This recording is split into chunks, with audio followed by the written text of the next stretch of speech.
This is Richard Sachs. I'm your host on Lost Arts Radio. This is our show for worldwide broadcast on this 22nd day of April 2018. Hope you're all doing really well, and I'm glad to be with you again. This is a really super fun show for me because one of my heroes people in the world for many years now, Dr. Robert Morse, who hasn't known me, but I consider him a friend from the beginning, is a naturopath, biochemist, iridology expert, herbalist, teacher of health and consciousness, two of the main subjects I'm interested in, and probably a lot of you too, and creator of Dr. Morse's Herbal Health Club in Florida, which I encourage everybody to check out too. People are using his herbal formulas all over the world, and he'll tell us more detail about his background. We're just into a discussion already, moving pretty fast, as you know.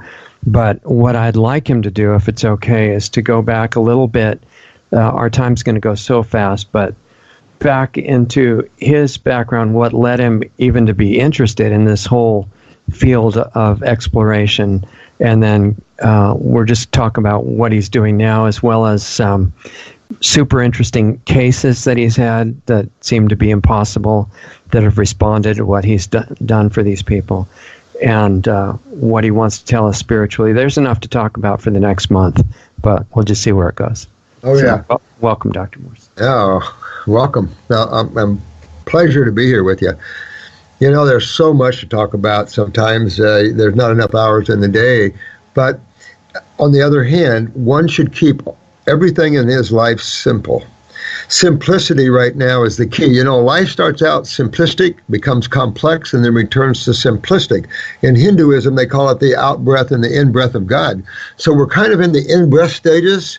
So these are the stages of awareness where it's time to pull back from desire and thought and become more awake again, more aware. Instead of chasing your thoughts and your desires, sit back and observe life a little bit.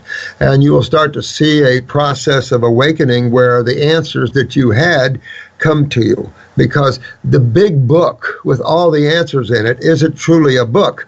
It is you. Your own awareness.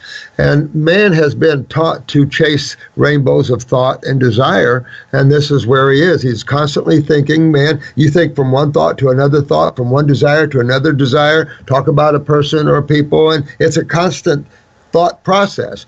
When you break that, and you stop thinking, and you pull back and observe, your consciousness soars. And then you can start to see more of the truth that others talk about, you know, and what will come to you in that level. But talking about the health side of this, vital right now, because the genetic stance of cells the degrading of the human cell has never been at this level. And so the children are coming in, as we were talking about, in extreme trouble, chronic levels of lymph stagnation, skin problems all over, neurological problems, anywhere from, of course, with the vaccines, it's just tripping them into seizures and all levels of problems. And then you have the GI tract problems. You know, I just did a video and showed a whole colon removal. And the young man, they just removed his whole colon.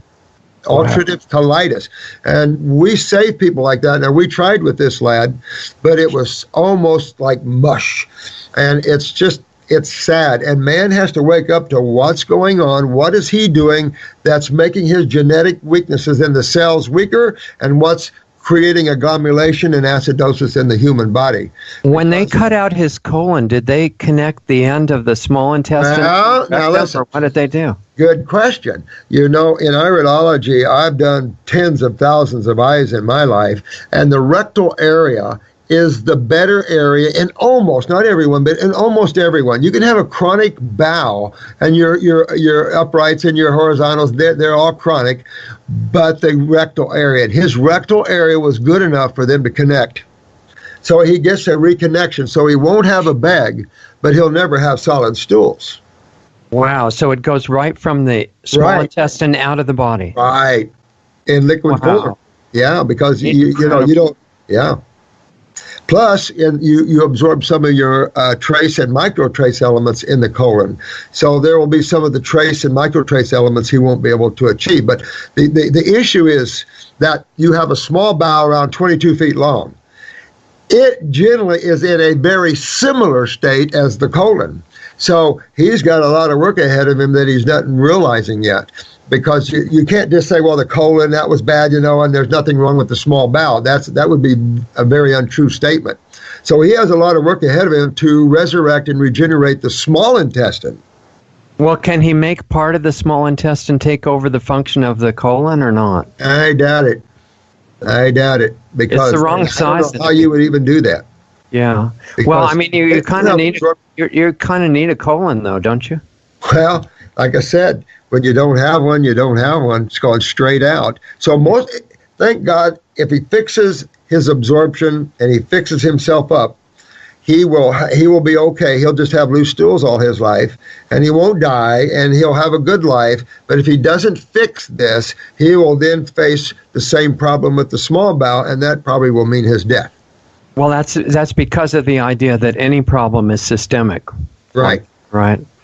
Well, when you understand how simple the body is put together, that everything is simply made of cells. All the tissues in the human body, skin, liver, heart, lungs, all things are made of cells.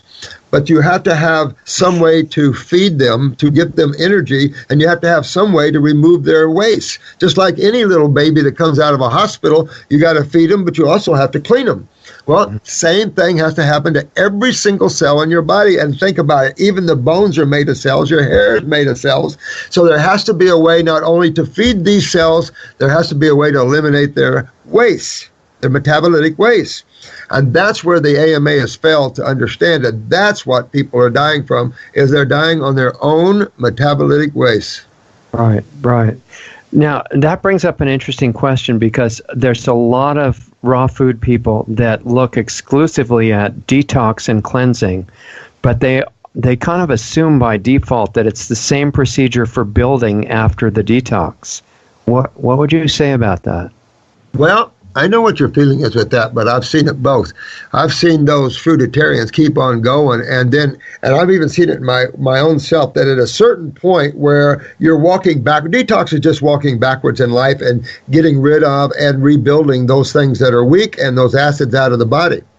And so you can get quite strong. When you look at the primates that are in locations where they can be the frugivores that they are, the orangutans are the most exclusive ones.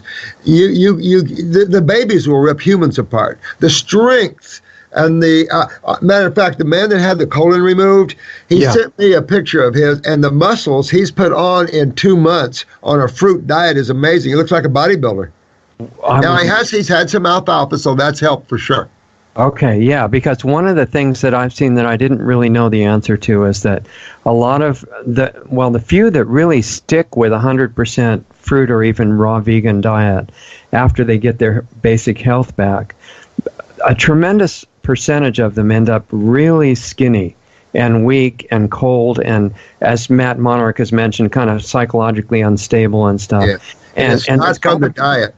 What's it from the diet? Why does that happen? Well, because I like to use botanicals to get into the body, because these people, I don't know how to explain it other than if you go on a vegetable diet, you're on an inferior raw food diet, because we're not herbivores and we don't have anything like a herbivore. We can't grind our greens.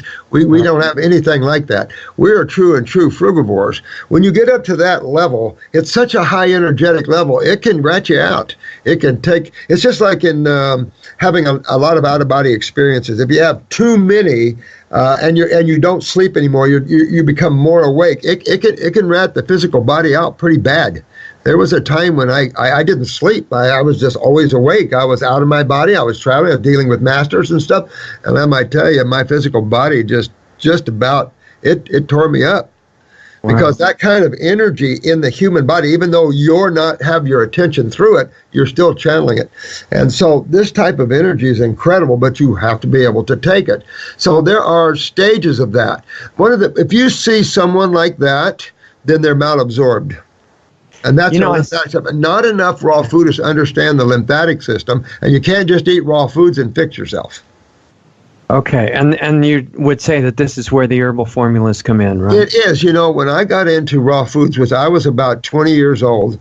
I was building me my first house from the ground up. I wanted to build a house from the ground up, and I hired a carpenter on the beach, and him and I were young guys, and he one day he was eating fruit for his lunch, and it seemed like every day he was bringing fruit. I'm going, well, what are you eating all your fruit for like that?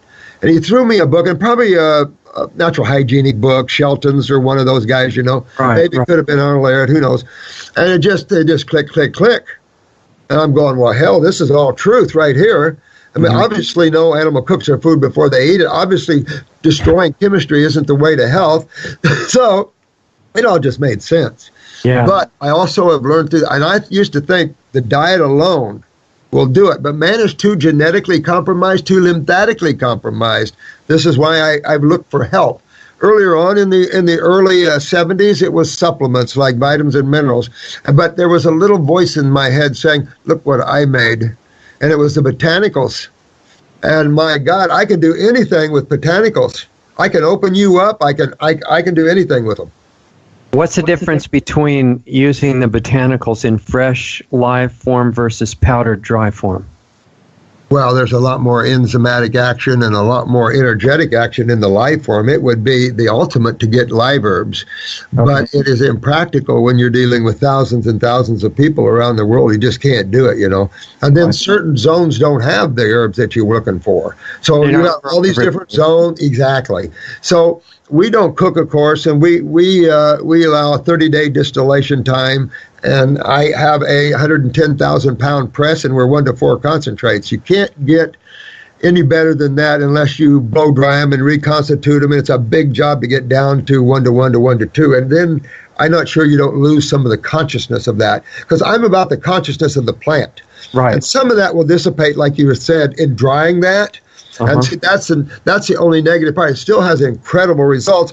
Even when you have teas and you're steaming them, I mean to tell you, I have a guy that's doing Hill tea, and he has a huge tongue tumor, and the pieces of tumors just coming off of his tongue. Wow. And so what's his whole program? What's he doing to get that result? It's 100% fruits, berries, and melons. I push 100% fruits, berries, and melons. Okay. When you're detoxing, if you want to build up, then add alfalfa or green drinks. I too knew Ann Wigmore, but I also told her that I'm an old farm boy and I don't believe in wheatgrass. I believe in alfalfa grass. That is the power hog of them all. We had raised horses growing up. We used to race them, and you want them on alfalfa, not wheatgrass. Right. Now, how would they do if the alfalfa was dry versus the fresh? Well, they do mostly dry alfalfa. Horses do mostly alfalfa hay. Hay, right, exactly. So it's dried, mostly. Okay. So if you can have raw alfalfa, absolutely. To me, raw is always superior, but not always available to do that. You know what I mean? You mean fresh raw, like live. Right. Yeah, and we were talking about that earlier, about greenhouses and having foods in Alaska and having availability of fruits where people don't have them, because these are the foods of man. Man migrated in wrong environments. It's not the environments that make our food. We're living in hostile environments for the Homo sapien. Well, it seems like a couple 100,000 years ago, humans originated in southern Africa, most likely, and they migrated all over the place from there. Yeah, and according to the Discoverer, National Geographic, and looking at that, man originated as islanders, and then the migration happened. So man is an islander species, a frugivore species, and that's what man has to get with. And what's interesting is we can take you from any diet you're on, put you on a frugivore diet, add the herbs to get the kidneys to filter and all the stuff, and before long, your problems are gone.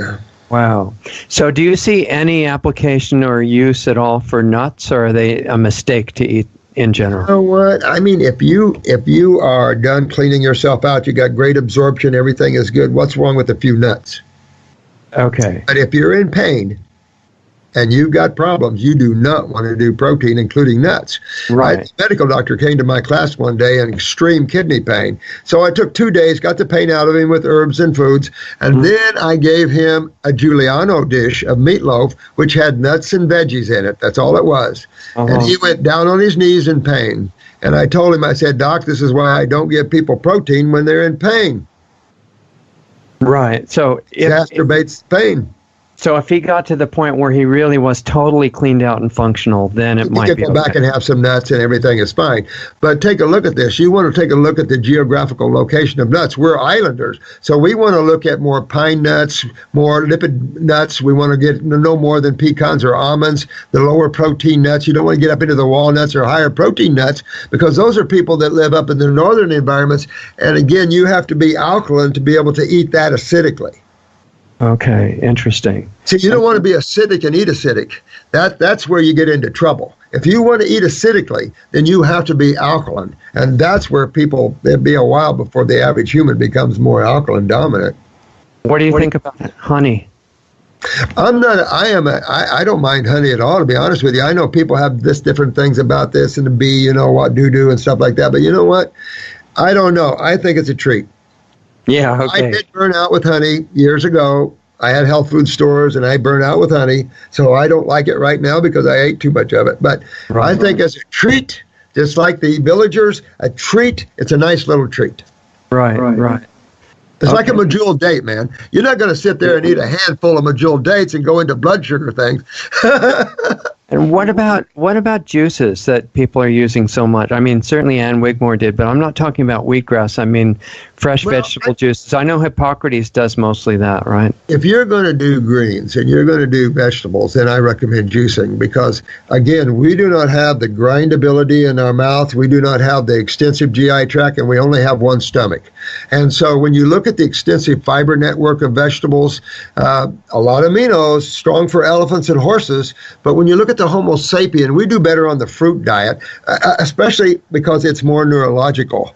We do a lot of neurological cases, that's obvious. So here's an example. We took a Lou Gehrig's case. She was a famous singer. She couldn't talk anymore. She couldn't sing anymore, of course, and she couldn't walk. Her limbs were all distorted and obviously in a wheelchair. In 5 months, I had her talking, walking, and singing. Wow. Now, she wasn't running, but she was up, walking, and pushing her chair. I did it all on fruits, berries, melons, and herbs. Had I introduced vegetables, which I've tried before on MS and Lou Gehrig's cases, she would have lost her ability to walk again. Wow. There's a huge difference energetically between the fruit kingdom and the vegetable kingdom. But look at the consciousness difference between a horse and elephant and your herbivores and your primates, your frugivores. A huge consciousness difference. Well, you have to realize all foods are consciousness. So you have to look at the foods that are more suited to your level of consciousness if you want to maintain higher levels. If you are already awake and you can control that, then it doesn't matter. But if you're relying on your diet to help you with your awareness, then you better get up to the fruit level. So the Lou Gehrig's lady, she was coming from a standard American diet to a fruit diet that you put her on? Mm-hmm. Okay, and so she must have gone through some interesting cleansing reactions when you made that change. Absolutely, but not heavy. We have a halfway house that we put some of the most advanced people into, and so we have total care of them. Okay. So we're able to give them some physical therapy, walking and some things like that, which is kind of cool. I've been heavily involved in quads and paraplegics for most of my life. I have taken three C4s, one under Christopher, and totally regenerated them from complete head severations, spinal cord severations, head-on car crashes, things like that. We were able to rebuild. Here's another case which is exciting. This man's parachute didn't open.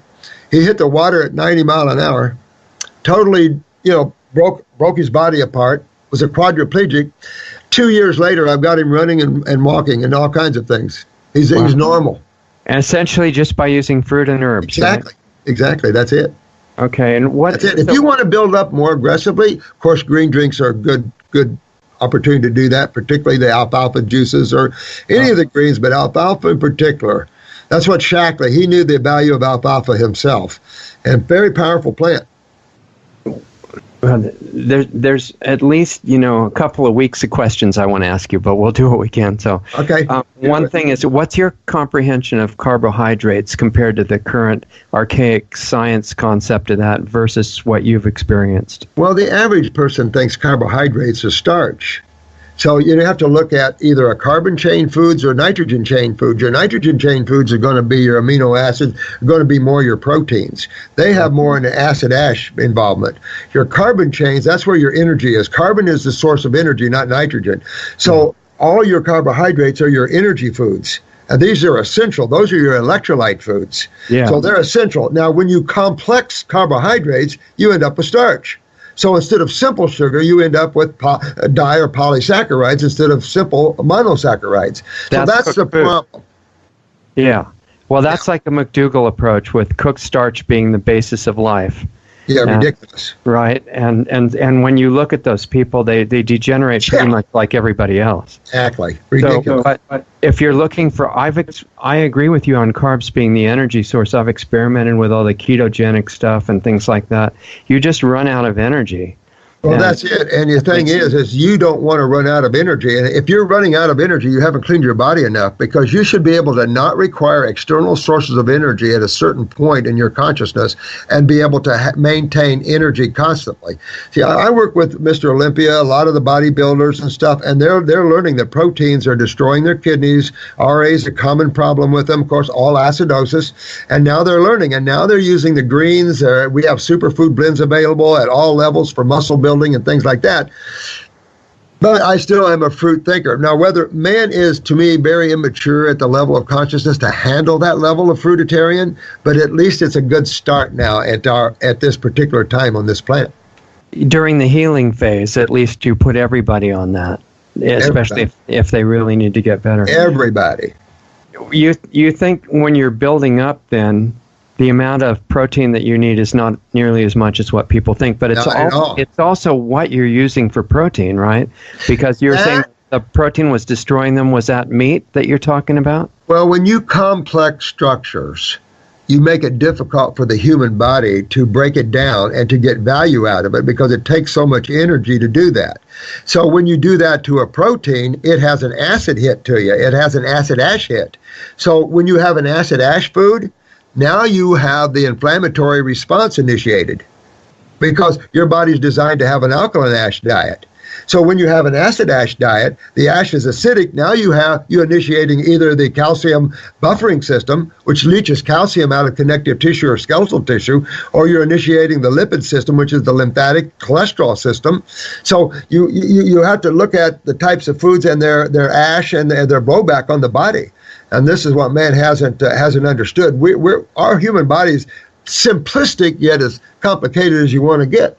So feeding it simplistically is always the best approach. Right. Now, but what you said about the protein destroying the bodies of the bodybuilders over time. Oh yeah, absolutely. Was that because it was cooked meat, or was it because it was the percentage of protein that you would also find in alfalfa or something like that? It's a fact that these foods have an acid ash. In other words, they break down into acids themselves. You don't want to eat foods that break down to acids. You want to eat foods that break down to electrolytes, because acids are what's created through metabolism and the Krebs cycles and methylations and all the things that are going on. Acids are the spin-offs, like ascorbic acid. These are spin-offs of metabolism and things. And so these need to be eliminated out of the body. Acids can't be retained without serious blowback. So they must be eliminated. So the diet coming in must be electrolyte rich, a carbohydrate rich diet. So if you want high amino acid diet, that's when you go to plants that are known for that, like your alfalfa. They still have an alkaline ash hit, but their amino acids are not to the nature that can give you an acid ash out of it. So as far as nutritional requirements, you could get the protein for building. Instead of nuts, you could use like green juice and things like that, right? Well, I think that the word protein is a misnomer, because the body can't use protein. The body can only use amino acids. So it has to break the protein down into the acids. So if you eat a protein, you've got to break it all the way back down, and it's an acid hit, and then it leaves an acid ash. So your bicarbonates have to be good, but the problem again is it has an acid ash. So when you have an acid ash, the body has to neutralize that acid ash. You either have to get rid of it or neutralize it. Well, to neutralize it, it has to steal electrolytes, and calcium is the abundant one. So this is where you get calcifications, you get stenosis, hardening of the arteries, you get bone spurs. All of these things come out of that matrix of acidosis, leaching calcium to try to buffer it. Okay. And for carbohydrates being the basis of energy, no matter what diet you're on, right? Like the cooked starch people are taking it from cooked potatoes and rice and stuff like that. I mean, what do you do when you cook? I mean, that's insane. To anybody that thinks that cooking a food makes it better is living on a planet far, far away, because that is not the case at all. Whenever you introduce acid or heat, you create agglomulation. So you destroy anything water soluble. So you're destroying your bees and any of the flavonoids, and then you're agglomerating the rest of your chemistry. And they claim that's better for you. And then, of course, like a potato or anything growing under the ground, like carrots, those are starchies. So they're even more of a disaccharide or polysaccharide. And then when you cook them, that really seals them in. See, you could take hogs, and there was a potato farmer that grew potatoes to feed the hogs. And the hogs just wasn't gaining weight. And he couldn't figure out why. And he called a doctor out, and he says, well, I don't know either. So then he called a naturopath out, and he says, I don't understand why my hogs are not gaining weight with these potatoes. And he said, cook them. And what happened? You'll put fat on. Yeah. You'll fatten them up then, because now you're converting all that into starch. I mean, you know. So he just wanted the fat. Yeah, he just wanted to fatten up his hogs for market so he could get money out of them. More pounds, right? Well, heck yeah. I mean, that's a goal. I mean, even with cattle, you spend the last month, you fatten them up and getting some corn, and then putting some, layer that meat a little bit with some fat, and you get a little bit more price out of that. Right. If you're thinking farmer, but I was raised in farming communities. So what about the people who are eating raw, mostly fruit? And I'm sure you've seen it online. They're talking about if you want your carbohydrates to come from raw food, which just means fruit, because that's where the carbs are in the raw diet, then you have to eat like 20 pounds of fruit a day, or else they come from vegetables too. Carbs are vegetables, fruits, and berries and melons. Well, here's the thing. It's different when you're an absorber than when you're a non-absorber. If you fix your lymphatic system and you start absorbing your nutrition, you'll be amazed how little food you really need, because you're getting your energy from your consciousness. Remember that as you're growing, you're also becoming more awake. You're removing the obstructions to the flow of your consciousness. That includes thoughts, emotions, and of course acids and mucus and all the other stuff in the physical body. So as you remove these obstructions to the flow of consciousness, let me tell you, your energy soars and it don't stop. You can't hardly turn it off. So you really can't just look up the requirements for nutrients. They change according to the condition of your body, right? Yeah, and here's the other thing. Man has to get out of their minds. Man has gotten so intellectual, he doesn't know what truth is anymore. Let nature deal with that. Man is lost. 50 years ago, I've been in this field almost 50 years, and 50 years ago, the medical profession would come down on us, try to get me in jail all the time, said, you can't recommend supplements, they're bad for you, they're toxic and stuff. Now I learned that, yes, you were right, and no, now they recommend supplements, and I'm saying no. That's great. Yeah. Things evolve. Here's a mystery that I've been looking at, that one of my projects I'd really like to solve it. And starting out with the observation that all the people in the conventional world of fitness, and not the gigantic bodybuilders on steroids, but the ones who look really good and strong and athletic, every single one of them comes down to three things that they eat: meat, mostly chicken, rice or potatoes, mostly rice, and steamed like broccoli, and they don't eat anything else. And temporarily, obviously there's health problems later, but in the meantime, that's how they get all the action heroes for the movie to look like they look, and they look beautiful for a while. So what I'm thinking is, all right, we should be able to do the same thing without sacrificing the health by using different sources of, obviously the carbs are fruit, but the amino acid that they're getting from cooked meat, we should be able to provide those from a different source and have the same result and show up for the same action movie and look just as good. So you should be able to, yeah. I mean, you've got Antoine. You've got a lot of bodybuilders that are trainers, that are training bodybuilders, and they're all into the greens and things. And so I think you're going to see a whole nother level of bodybuilding. We'll just have to watch and see what that looks like, to be honest with you.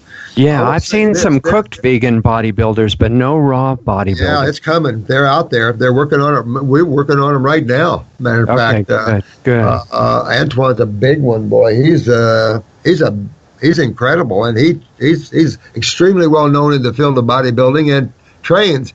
I've got his book here somewhere, but is he 100% raw? He is 100% raw now. I'm pretty sure. Don't quote me. I mean, he's working with one of our counselors here, so I haven't talked with him in a little while. Okay. I don't see people anymore too much. I'm doing videos, and right. I'm telling you, it's crazy out there.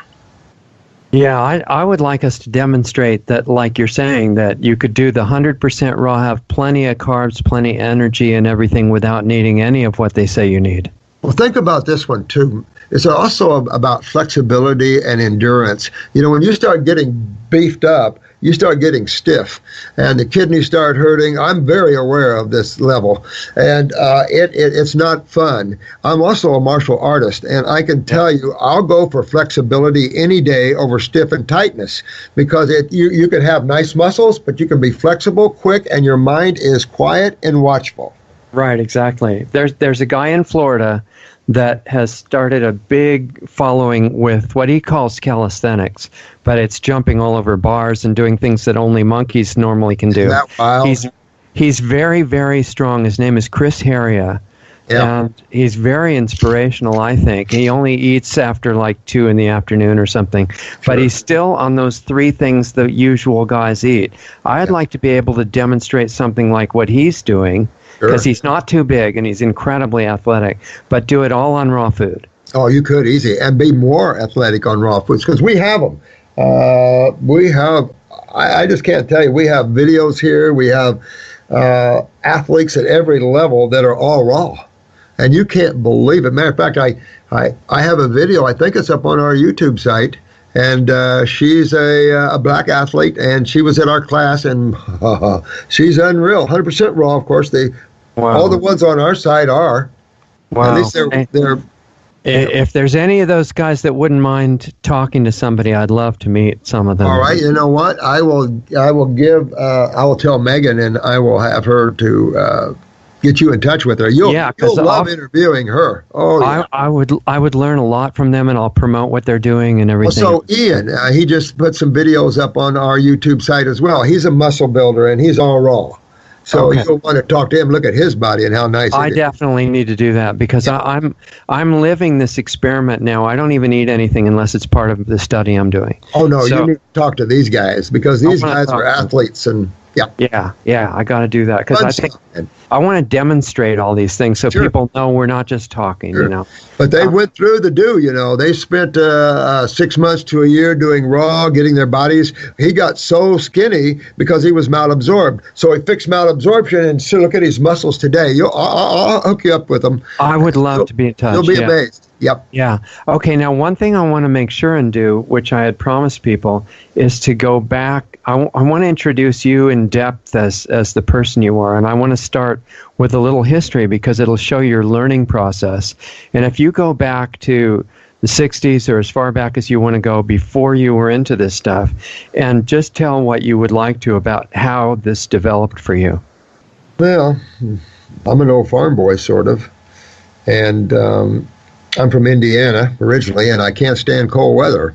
So as soon as I graduated out of high school in '68, probably the same year you did, and I got my butt south, because my dad had built a house on an island down here back in 1950, and we'd been coming down every year, summer and winter, just as a vacation.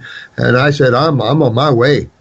So when I got down here, I spent a year trying to figure out what to do, and I decided I want to become a builder. And because we built a lot of barns and things on the farm, so I built my first house, and I needed a helper. And like I was telling you, I hired this carpenter on the beach. He was bringing fruits in his basket for his lunchbox for lunch, and I'm looking at that going, what? Because I've always had this inner need for health, but this inner need to know what the deep alone state is, if you know what that is. Yeah. The very deep alone state. When you the one where you find out that it's impossible to be alone. Exactly. That alone exists, and yet all things exist in the alone state. Right. So anyway, I just took off. I went on a 6-month orange fast. I've lived in a Volkswagen van, moved into the woods. I lived out in the woods for about 2 years or so, and lived as a fruitarian.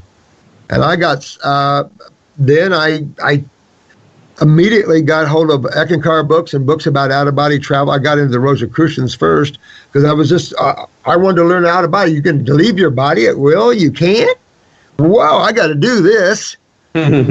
So I spent about almost 30 years in Eckankar, which is, I will say similar to Kirpal, similar in the sense that, because you talked about Kirpal Singh. I knew Kirpal Singh. I met Sudar Singh, or Darshan Singh. Darshan Singh is the one I met. Okay. But the Ek Masters are much different than those. I agree with you in the strictness and just what you were telling me about that earlier.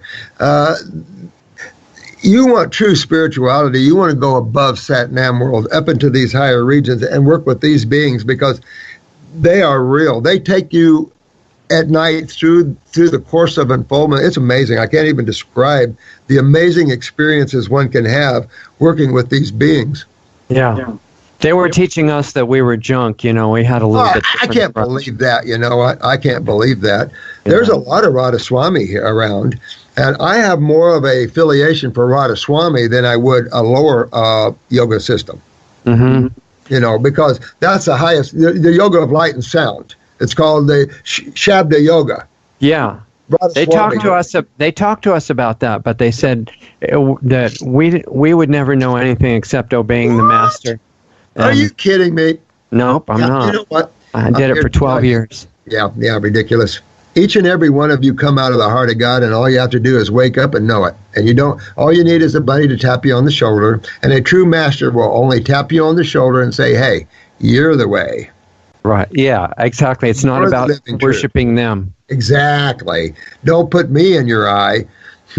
See, that's old spirituality, though, where you had a master or a vehicle between you and God. Mm-hmm. And when you look at it now, because now, after that consciousness has been coming through, the now has been introduced. And so the present moment. So where it was a journey before to the God state or self-realization and God consciousness, now, if you get it, you can snap your attention and change your attention from looking to God, from looking from God. And it's changing your perspective. And when you learn how to do that, you don't need years of study because you already are that which is. All you have to do is change your perspective. You don't need to follow a master around India all your life and fall into some of those traps. Yeah. It's a different kind of ego thing. Yep. Anyway, so how did you go from building barns to getting into the health stuff? Well, when I went on a 6-month orange fast and raw foods, I said, how can I help people? So then I opened up health food stores, and I started eating out of my own health food stores and started getting sick again. That's interesting. Well, because nuts are great for you, right? So I'd eat handfuls of nuts. Yogurt, excellent for you. So I would eat yogurt like crazy, and I even had raw milk yogurts back then. I had raw milk cheeses, and all that was healthy because it was raw. But my health didn't, because I'm coming off a fruitarian level, and I got sick, bloaty, painful, and I'm going, what? This isn't health food. Well, there's people that eat raw meat too, I know that. Oh, I got stories on that. Listen, I've got a ton of stories. I've been through a lot of levels. So I want to hear as many of your stories as we can fit in. Oh, I'm telling you. Just amazing stories. There was about 3 of us that were high level raw, And I never did do the raw meat because I had to get rid of the meat. That was the big thing, is getting rid of the meat, and spiritually and physically. But I had a friend, he said, raw's raw, and we'd go on a pier and catch him. He'd just break them off and eat them just like that. Wow. And it's like, oh, God. Some people can go way out there. We got people on our site that's doing like 15-day dry fasts. Do you use some fasting, though, not just fruit diets, right? Right. We do water fasting and we do dry fasting. Our gig is get your kidneys filtering. And here's something very important. When I lived in my Volkswagen van, there's no bathroom in them or anything like that, right? So at night I'd have to pee. I'd pee in a jar and just set it up on the counter there. Okay. And in the morning I'd get up and see all this white sediment in it, and I go, oh, well, look at that. I'm getting good stuff out of me. So each day I would look to see how much I got out of me. So later on, when I became a naturopath and I was reading blood work and urinalysis, and I was going, urine clear. What? Urine clear, urine clear, urine clear. And all these urine analyses, I'm going, urine clear? What the hell is that?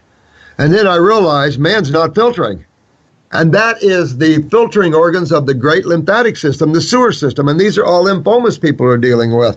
So man's problems are always in the lymphatic system. It'll blow back on the blood and everywhere else, but it originates in the sewer system. Which is a fat-based liquid, right? If you pee in a jar and your urine is clear, you're in trouble. Which is probably not uncommon now. It is common to have clear urine. Be lucky if you're filtering. This is a big thing on my site because we have pictures and everything else, and it's a big deal because you can have tumors all through you and be on a raw food diet and everything, and they not going anywhere until you start filtering, because that's the problem. You're not eliminating. So medically, they attack. So they suppress, they attack. We expectorate. We eliminate. Hydrate and eliminate. So how do you know when it's appropriate for water fasting versus a fruit diet?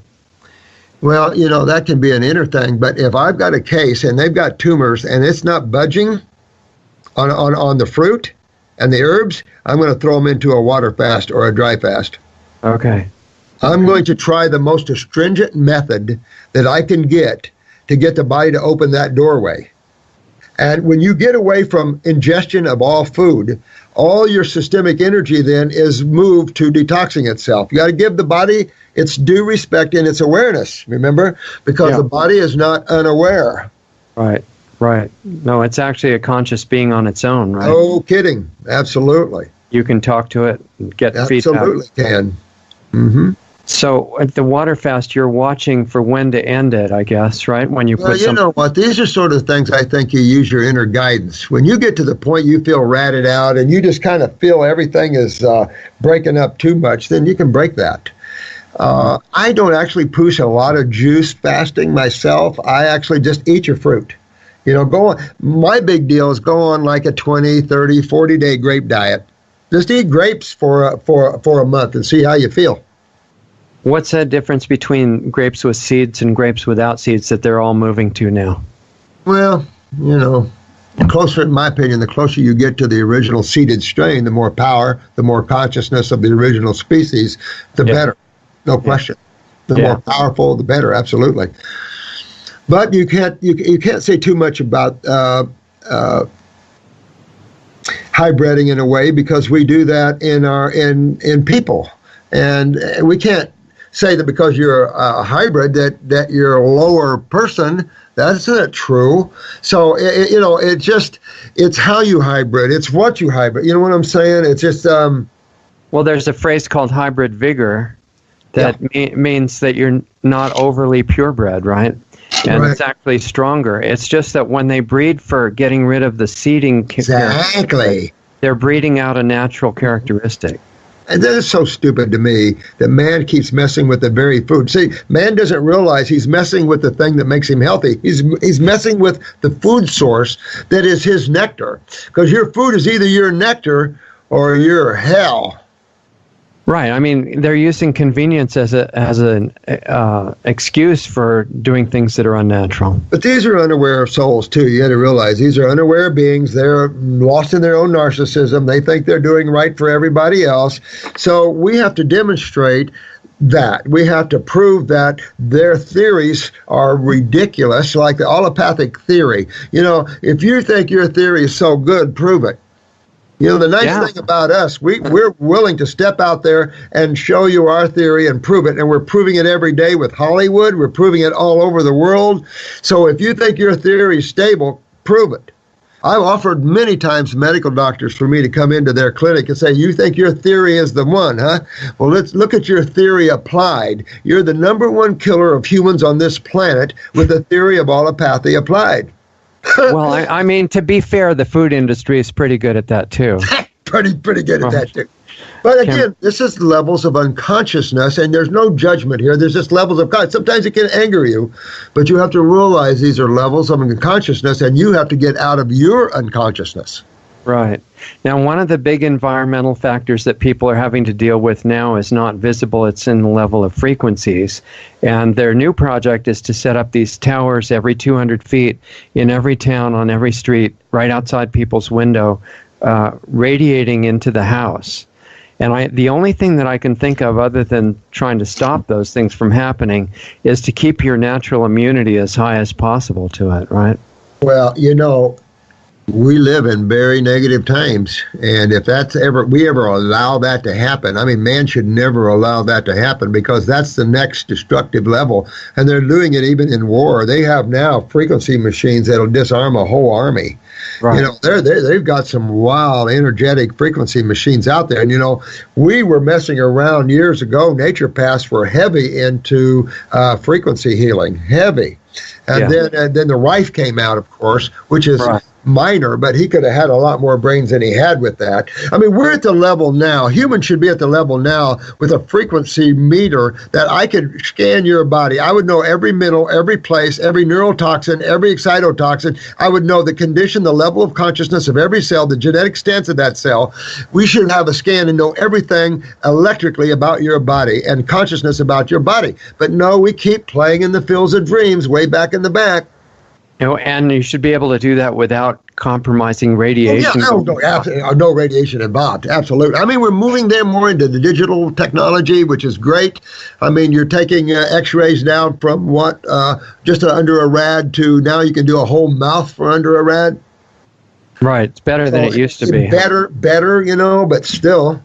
Yeah, right now we're dealing with the plan with the Telecommunications Act and the things that came after that from '96 to put these antennas all over every 200 feet, and they're all excited because there's a lot of money in it. Your only saving grace, if you're involved in any of that, is raw foods. That's your only saving grace, because if you're into the acidic world, you're creating a gomulation in your body. This is called a cationic environment.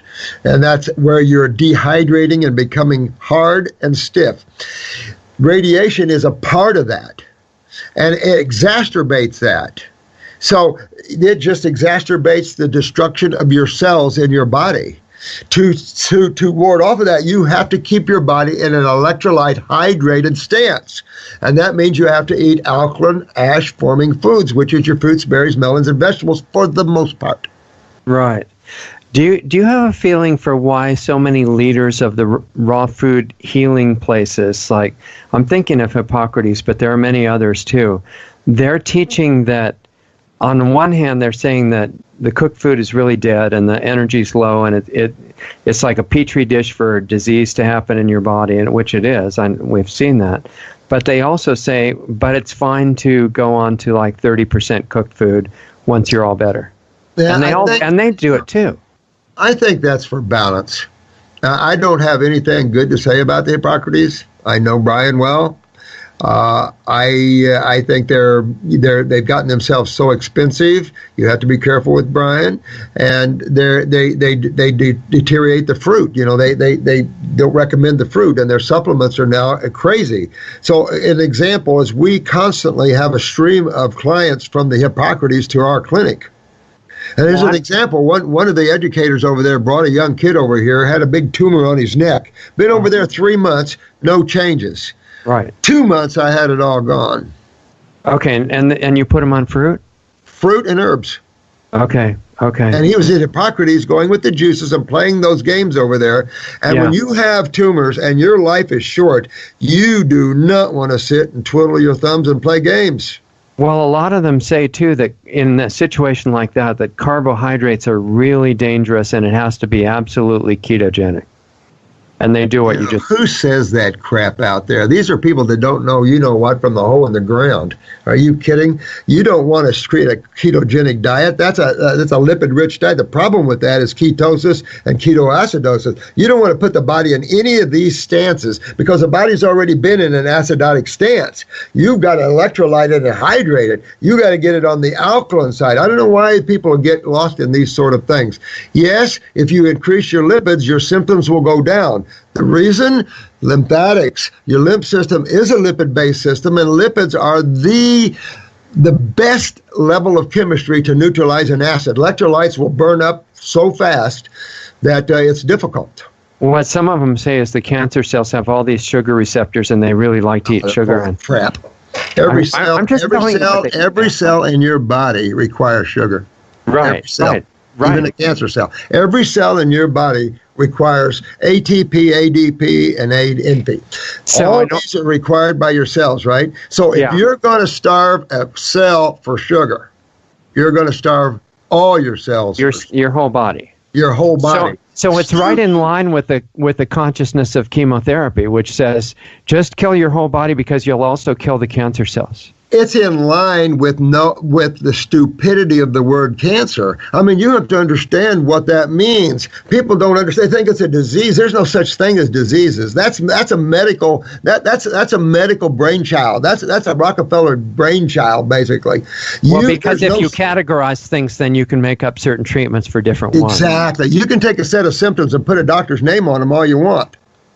And then that suddenly becomes a disease, and then no one can treat it but the medical doctor, see? And that's their ultimate plan, is turn everything into a disease where no one can help you but the medical community. That was his big plan. They're actually patenting the diseases now in some cases. Mm-hmm. Absolutely. And in California, they have some wicked laws about using, as a matter of fact, Napa Valley's coming after us for using traditional uses in our formulas. Because they own the word traditional? Yeah, we're not making any claims. Matter of fact, my big claim is allopathy theory is bogus, that the whole concept of disease is bogus, and we can prove it. And yet they have these state laws they went around, and if you use the word diseases or use any of these words like cancer or anything, they can come after you. Well, I didn't use any of those, but I had what herbs were used for in the past, the traditional uses. Well, they claim you can't, so they're after us. Well, California is a really interesting example of where things you don't want them to go. I mean, the guy in the Senate that proposed the forced vaccines for everybody, he's got a new bill that he's proposing now where it becomes illegal to say anything critical of that whole mentality. That guy needs to go to jail for a while, probably put him in solitary confinement so he can get into himself a little bit and figure out who he is, and that you're not going to hurt other people like that. These kind of people need to be booted out of any type of authority position and pretty much taken back to the back, because these are the kind of people that are destructive to the humans on this planet, and this man will be destructive to little babies like nobody's business. They're already trying to give a 3-day-old baby a very loaded vaccine. These people are now off their rails. They have gone into the world of bizarre, and we have to stop them. Well, they're giving the first-day baby the hepatitis shot. I can't even tell you. I had a Texas baby from a Hep B shot. She went into liver failure. She went into one eye went blind. She went into seizures. And it took me about 4 months to get her out of all of that. Wow. And that was from the Hep B vac. Right, exactly, which they would say is unrelated. That one of the nurses that was fighting the mandatory flu shots and stuff that was on our program said, doctors are taught true, unrelated. In other words, yeah, that happened, but there's no connection. Exactly. That's the idiocy of their thinking. And if you're going to be a medical doctor and be that stupid, be aware, because the inhabitants of this planet are getting more awake, be getting more aware. You couldn't believe the amount of people we're working with and their awareness, because I made my YouTube site an educational site, so I teach you everything about the body and how everything works and how to fix it. Because too many people are falling prey to allopathy and losing their lives with it, or getting severely mutated with it, and that's got to stop. How did the lady who was suffering from the hepatitis shot get to you? How did she find you? Yeah, that's a good question. I don't remember. That's been a lot of years ago. She found me somehow, but this was an 18-month-old baby, and at 4 months she had a Hep B vac. Her left eye turned east. She went blind in one eye. She went into liver failure, and she had seizures. And I cleaned all of that up in 4 to 5 months. And were you treating the baby then? Oh, yeah. Okay, so, and the baby was how old when you were? 18 months. Okay, so what do you have to do different with an 18-month-old baby than an older person? Nothing. Dosages. I don't do nothing hardly different. Now, an older person, I can go full bore. I can kill worms. I can go fast in you and aggressive in you. On the babies, I go lightly. I still go after the kidneys, the lymph system, the endocrine glands, the neurological systems, because I'm going to get your baby awake. I'm going to get your baby strong. I'm going to get the endocrine glands strong, so your baby's growth will be good. Your baby doesn't have tumors, all of these sort of things. So, I get the same foods. All the babies go on fruits because we're frugivores. I mean, if you took a room full of kids and you put a table up of fruits and you put a table up of vegetables, I can tell you which one's going to go first. Absolutely. The fruits Absolutely. We're frugivores, man. Yeah. So did you grind it up for the baby or what? You can juice it up for the baby. You can also get the baby applesauce with cinnamon in it. There's a lot of ways to feed babies, but I'm going to tell you, we get babies off of nursing in the first year. I can just tell you right now, if the mother is eating an acid ash diet, her milk becomes acidic. Yeah. And if you're nursing your baby and you notice he's getting colicky and mucusy, get him off. Because if you fill your baby full of mucus and acids, now you're in trouble, because now you have to go to the medical world. And once your baby is diagnosed in the medical world, you have no control anymore. Yeah, in fact, parental rights. Well, CPS can visit you too, right? And, let me tell you, there's a thing in California where I've got a couple of people, runners with their kids, and he knows the law where nobody else does. They're so corrupt in our judicial system in this country. They've done things with the birth certificates and all these things that most people have no clue. You probably do, because you've been studying it. The difference between a live birth certificate and your birth certificate, the jurisdiction that the state has if you don't claim the estate of your child. I mean, this gets big, and what they've done to claim the jurisdiction, and that's the problem. What gives them jurisdiction over your baby? I think a lot of those guys don't even know who they're working for, because at the top levels, it's not about the money at all. It's a totally different thing. One of the things they're trying to do right now is total gender confusion, if they can manage it. Sure. And in California, which is leading the way, as usual, they are saying that now they're saying it's not about observing which sex the baby is born. It's arbitrarily assigning a sex to the baby, and that's racist or some other thing like that. So now the parent can decide later what sex the baby's going to be. And in England, actually, which is doing the same thing, they're saying the parents can give them chemicals to change their hormone balance and make them the other sex if the parent thinks it's a good idea. Isn't that amazing? It's, pretty. I don't know what to tell you about that. Man is going off his rocker. And it'll come into balance, I'm pretty sure. But all I know is that I'm here to stabilize the health industry. We've been so, just like you said to me, we got Brian over here thinking this way, and someone over here thinking this way, and someone over here thinking this way. We want to show you what works. Just be a simple demonstration. Absolutely. What works every time. Truth is truth. And what works every time. Yeah, you can augment things. Yes, if you rat out, you can add some cooked foods, because, you got to realize man's consciousness isn't open yet, hardly. And so when you're introducing these energetic high foods, it starts to open you. And you're either going to get confused or you're going to go with it. And you'd be surprised at the opening, how's opening all our YouTubers up. It's amazing to see the spirituality on our site now. Yeah. I've been watching your videos for a long time. Well, I have my own school, and years ago I couldn't hardly talk about spirituality in them. It just, I would have Seventh-day Adventists, and I would have all the different religions would come to me. But now my classes they're pulling it out of me. They want more. They want to know the connection. They want to be awake. They want to work from God consciousness, not from the human consciousness. Right, exactly.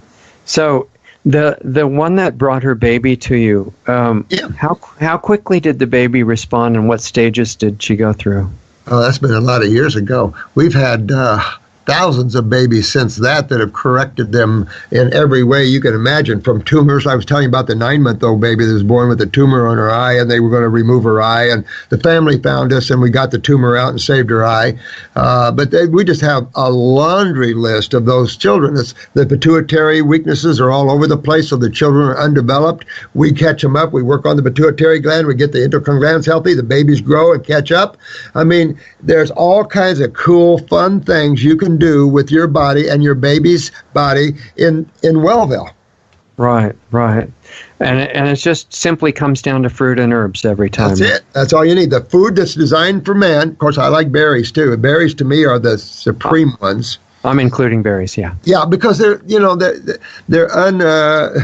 left alone a little bit. Blackberries and things like this, when you get in your fruit, you have a lot of hybrids and stuff out there. But you know what? It's still better than a dead piece of dead animal meat. Well, right. But another thing they're doing with the fruit that is pretty challenging is they're into this thing of picking them all really green.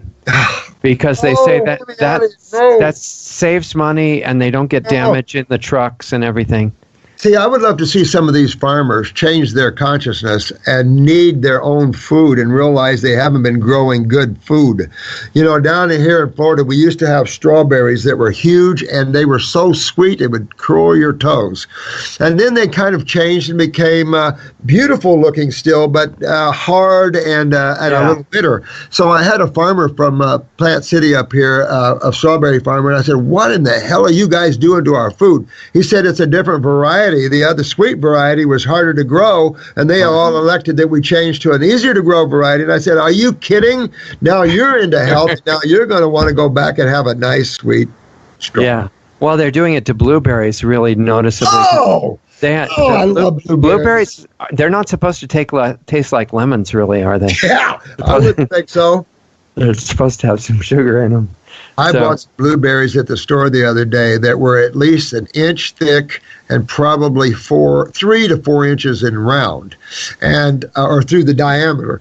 And it tastes like eating a piece of meat. It was so thick. It's just, I've never had a blueberry like that. It was amazing, I will have to say. But it sounds like a new invention. It was like eating a banana almost. I mean, it was amazing how much meat was in there. When I've been on just fruit, I've noticed, speaking of bananas, that somehow they feel a little bit not high enough water content. Right, they don't have enough water content. You know what? I agree with you 100%. I'm not a banana eater. I eat a few in the morning, but I am not a banana eater as a rule because they don't have the water content. My morning breakfast is either navel oranges or watermelon as a rule. You know the guys that say eat 30 bananas a day, right? And I know him. I had a fight with those guys in my earlier YouTube days, and it's like, try eating 30 bananas a day. Right. See, they're calorie counters, and they don't realize. They're saying you're going to get too skinny if you don't. Yeah, right. Well, take a look at some of the muscle builders now. You can get skinny on detox, but you have to understand why. You have to understand the world of malabsorption. And until you do, then one doesn't understand why. Medicals, they're so far out of the loop, they don't even understand any of this. Sad stuff. What do you think about, not just Hippocrates, but a lot of places that are also doing the ketogenic thing? They say one of the most evil things you can ever do is eat fruit juice. I don't know. You know what?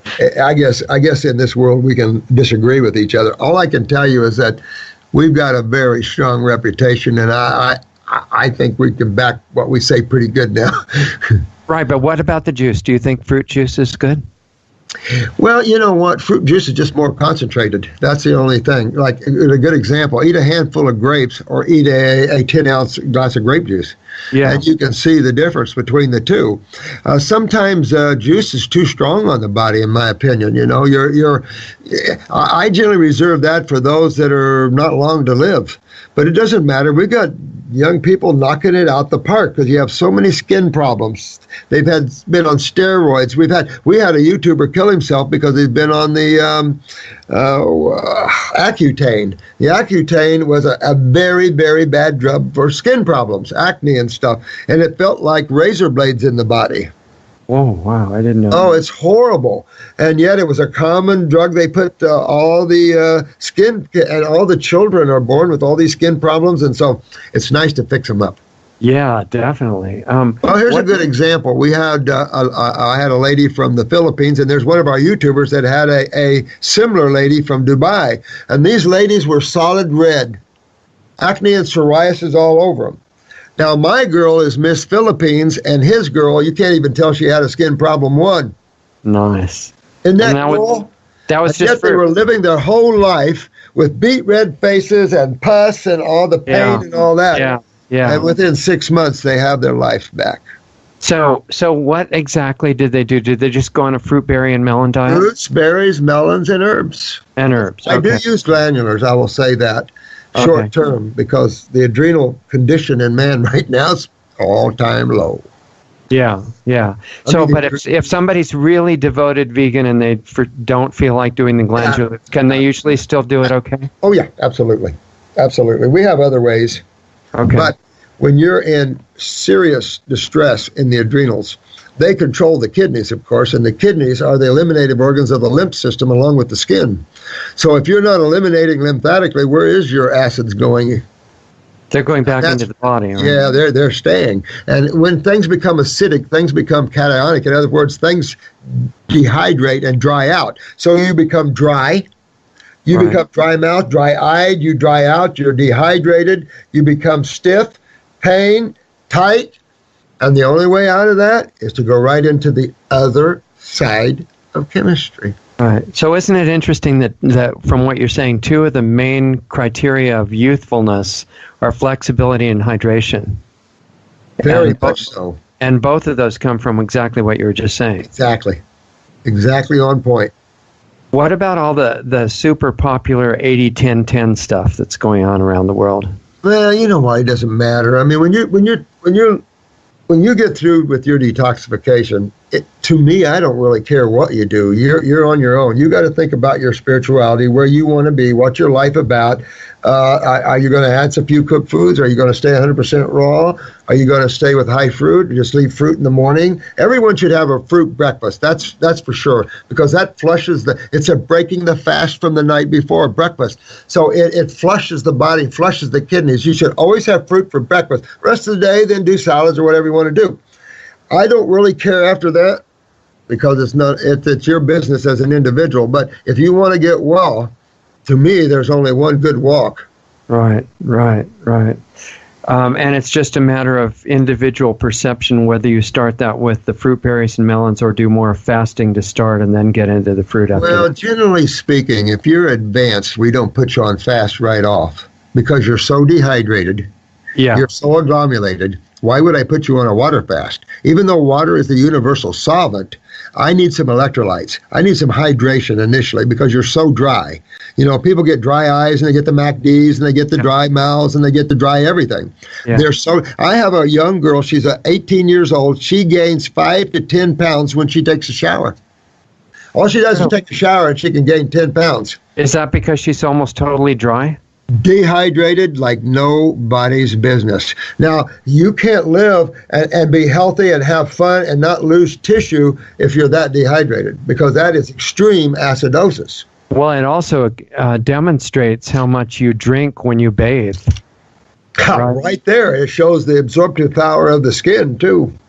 Yeah, so you don't really want to be bathing in fluoride too much. Or even chlorine. Chlorine, no way. Heck no. Yeah. I found out decades after it happened to me that the thyroid problems that I had that, sicked the doctors on me in the 60s, That was triggered by soaking in hot chlorine 4 hours a day as a competitive swimmer. Holy crap. Dangerous stuff. They never mentioned chlorine is a major neurotoxin. It can really mess you up. Chlorine gas. Yeah, exactly. And it was steaming out of the pool. Oh, no. Just amazing. Yeah. You know what? People don't think. And man has gotten so toxic from not thinking. And then all the pharmaceuticals and chemicals. And worst of all, here's the parade of antibiotics. You never want to kill your bacteria in your bodies, particularly in your lymph nodes, because that's your sewer system.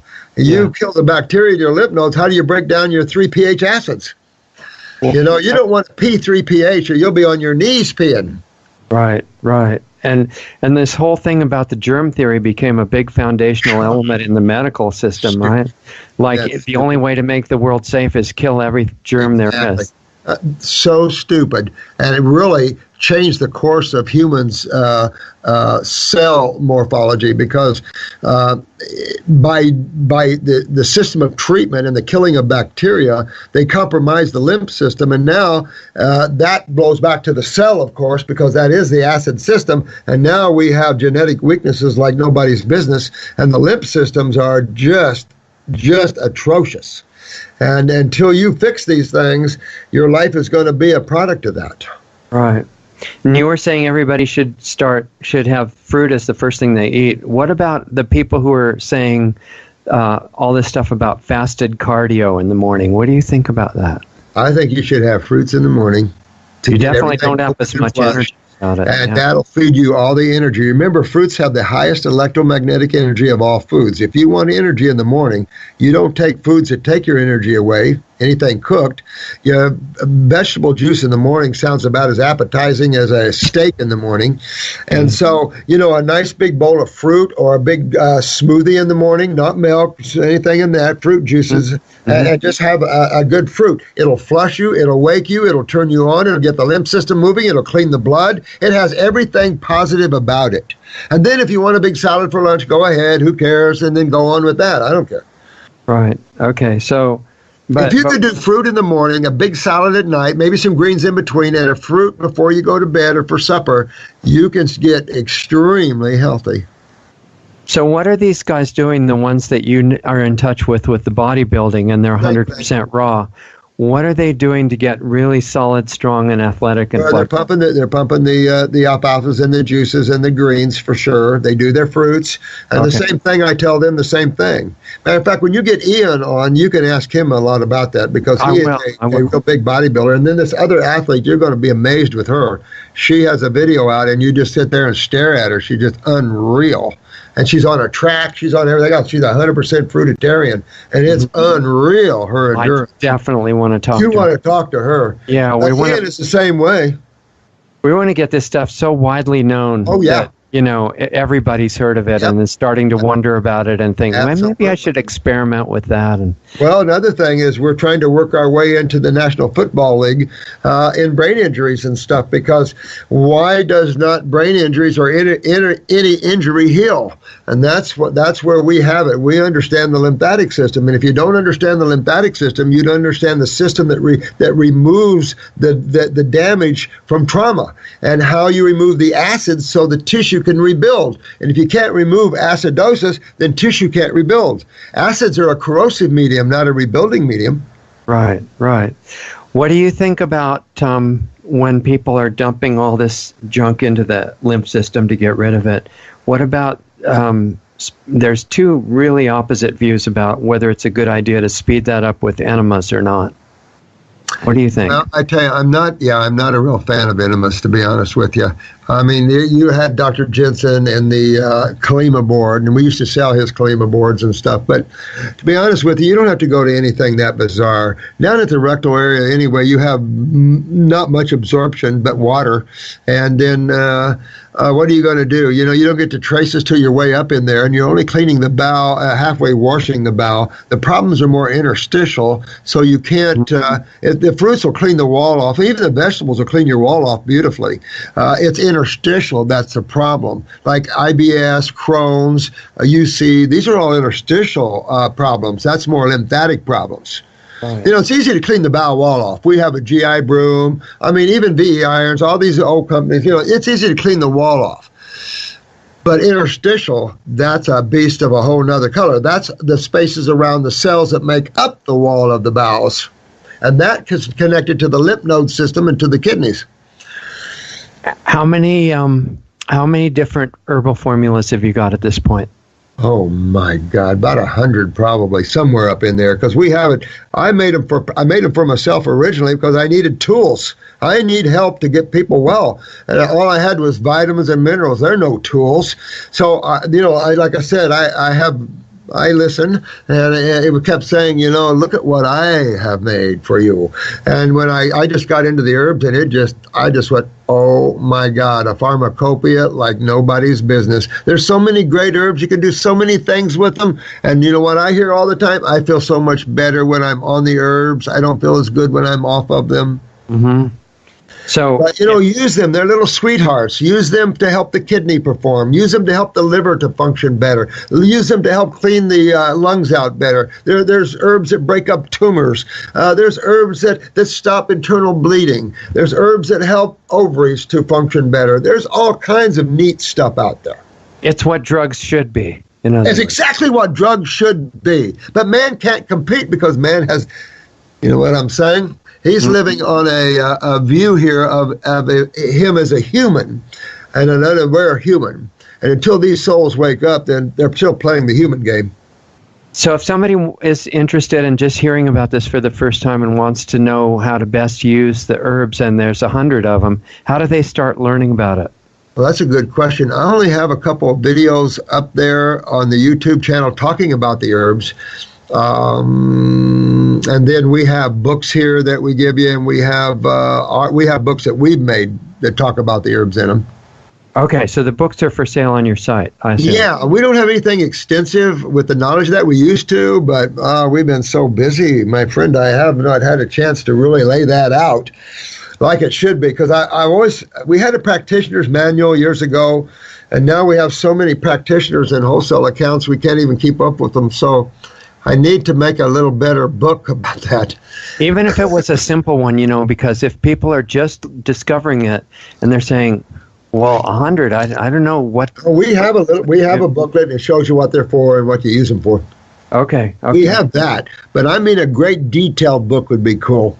Yeah, it would be. It could train teachers and all kinds of stuff. Yeah, and we do. I have my classes, and we go over the herbs in the school, and we teach you what they're for. But we don't spend a lot of time with them because you can look up in herb books what herbs I'm using and why I'm using them. We really get into the formula and what the formula is for, and your action in your awareness, but your action in detox. And so we're more involved in that. Okay. What about people also ask about if it's an organic, fully ripe fruit, but it's dry, no longer really a live food, but it's an organic, fresh, dry fruit that is done right. What do you think about using those? Well, I don't think they're bad. There's this thing going around. Somebody's added dates to their detox, and it seemed to help them a lot. And so we're experimenting with that here. We're not above listening to our people, because I think what my goal is to solidify our field. It's all over the place. And so they use that divide and conquer crap. Yeah, and you see that. Trying to get everybody to buy it. Exactly. You've been around a long time, so we need to solidify ourselves into a scientific modality, and we have the science behind us. We put up scientific journals all the time on our sites, so you can read. And on my YouTube site, I'm always reading to you guys what we find in science now. What's the latest study in science? Because if science is true, everything fits. Yeah, and science is really identical to real spiritual exploration, too. Sure it is. Because they're just interested in whatever's true. Exactly, especially quantum physics. When you get into those metaphysical type physics, I like that really, because the latest in quantum physics, of course, is that not only is chemicals just simply frequencies of electromagnetic energy, but that energy has intelligence, and they can prove that now in physics, that energy has intelligence. Well, that right there is just what you said. That's the next step to understanding that all matter all life has intelligence. And so in my classes, one of the things I teach is how creation is put together, because if you don't understand how creation is put together, that puts you as a lowly little physical being here, and everything is happening to you. Yeah. So when you understand how things are put together and who you really are, you can change your whole world and understand how big you really are. Yeah, because you're really already manifesting things constantly. Thank you. Mm-hmm. It's just the things you're manifesting might not be what you really want. Exactly, and you don't realize you're the manifester, but you're also the effect of it. It's cause and effect on this planet. One of the things I noticed about dry fruit is that if you don't soak them first, they tend to really pull water. That's possible. You know, that's another possibility. You have to be careful about too many cooked and dried food, because again, you're talking about dehydration and things like that. But again, you know, people are so acidic, they're overhydrated in one way, not electrolyte hydrated, but water. They're edemic. Trying to buffer the acid, I guess, right? Exactly. And well, that's what it's for. Remember, water's the universal solvent. So water's used osmotically to come into these dense areas to kind of try to break them up. The problem is when you have stagnation of the eliminative organs, there's nowhere for this to go, so you swell more. The tissue swell, hypertrophy. You start swelling more. Your tissue swell, your heart swells, your lungs swell. Yeah. Mm-hmm. So, speaking of water that you're talking about, what do you think about different types of water? Well, you know, there's this Keegan water, and I try to tell people, remember the word homeostasis. And so if you bitch about acid, you got to also bitch about alkali. So realize that the blood is 7.4. We could just roughly call it 7.4. All right. So if you introduce 9 into your bloodstream, you are now homostatically pulling that 7.4 up toward 9. Well, now you're moving your body toward alkalosis. So you got to be careful, both sides of this coin. Even though this is an alkaline dominant planet, it's not that dominant. So you have to be careful about becoming too alkaline. It is. Well, also the first thing that turns alkaline is your hydrochloric acid balance in your stomach, right? Well, that's if you drink alkaline water, I mean. Oh. Well, that'll neutralize your hydrochloric acid, but hopefully you are not instigating hydrochloric acid. In other words... No, I meant you're neutralizing it. Oh, I see. No, I don't know if water neutralizes hydrochloric acid other than volume. Like if you drink a lot of water during a protein meal, then you're going to thin out your hydrochloric acid. But if you're dealing with the neutralization of hydrochloric acid, that would be a bicarbonate issue, and that would be the bile duct or the pancreatic duct. And there again, when your GI tract is in a chronic stage, which most people's are, the pancreas, the gallbladder, the liver, these are just branches off the trunk of that tree, the embryonic, symbionic GI tract tree. Then when that goes, so is the branches. But I'm talking about this alkaline water stuff. If you drink a bunch of water that is a high pH, couldn't that decrease the effectiveness of your stomach acid? It could if you're eating protein. You don't use stomach acids in the advent of fruits and things like this, because when you're in your more simplistic amino acid foods, because anything that has structure has amino acids. Remember that. That's what makes structure. So you want simpler structures. If you look at meat, it's very dense. If you look at fruit, it's light structured. That's what you want. So it's you don't need to invoke stomach acids, because that takes a protein structure down to the peptides and polypeptides, and then actually the rest of the peptides to the amino acids is done in an alkaline slurry in the small bowel. Right, which is where all the absorption of nutrients is supposed to happen. From there on, absolutely. So you have to have, here's the point. All right, so you're talking about hydrochloric acid. You're talking about a pH below 2. When you get in right within inches, you're into the duodenal area, where if you don't have a 7.5 to 8 pH, you can't initiate trypsin, you can't initiate ptyalin, amylase, or any of these. So what happens is you don't have any digestion going on there. So you're moving from a below 2 pH, and these logarithms, remember that, 10 by 10? So you're moving from a 2 pH to a need to get to 8 or 7.5 in the duodenal area before. So when you're eating meat and you're trying to pull this 2 up to 8, you got to have some good bicarbonate. You got to have some good things going on there. Okay. And that's why they say if you're going to eat meat, eat it by itself. Don't eat anything with it. Yeah, exactly. Give your body a chance to deal with it. Well, you'll neutralize anything, because if you mix an alkali with an acid, what do you got? Proper food combinations, you don't mix protein and starches. You're requiring an alkaline digestive juice in your mouth with the starch. And of course, there's no digestion of protein in your mouth. It starts in the stomach, and that's an acid hit initially. Right. So now you've got a base and an acid coming together in the stomach. Of course, that neutralizes. That's why your food sometimes just sit in your stomach and don't want to go anywhere. Right. Well, the typical combination is meat and potatoes. Exactly. Right? And you're not gonna digest those well, because they require opposite digestive enzymes. So let's talk for a second about quality of fruits. And we mentioned that a little bit. If people are in a part of the country where the only fruit that's not picked really green, like stone fruits in a lot of places, are totally ruined. They pick them like 2 weeks before they're ripe, and most things don't ripen at all off the tree. They just get soft. So if the only quality fruit they could get, like, is an apple, can you just go on an apple diet and do the fruit part? Banana is the only fruit that ripens nutritively after you pick it. The banana is the only one. Everybody else don't avocados do that too? Or no? They ripen by fermentation. Like everybody else ripens by fermentation, not by nutrition. Bananas will continue to grow in their nutritional intake, but from the peel, but not other fruit. They start fermentation when you pick them. And Dr. Jensen, you met him, right? Yeah. Well, he loved fermented fruit, but he was always farting. You can create gas. You got to be careful about fermenting your food. There's no nutrition. Now you're into the breaking down side of life. You don't want to eat food when it's in the process of breaking down. In terms of going back to the atomic structure again, we want it when it's alive and enzymatic rich and electrically rich. Is that why some people get gas from dried fruit too? Yeah, probably. What about all the people who say it's super healthy to eat sauerkraut all the time? I disagree with that one too. Any of the nightshade family is a sulfur family, and tons of people have sulfur problems from the use of antibiotics and sulfur drugs. Right. And so it just caused gastric distress, bloating, gassy feelings.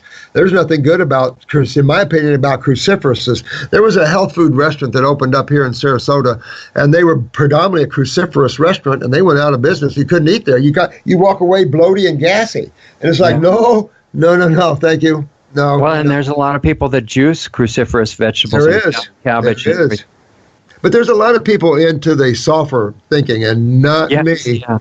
No, we see the opposite problems with sulfur.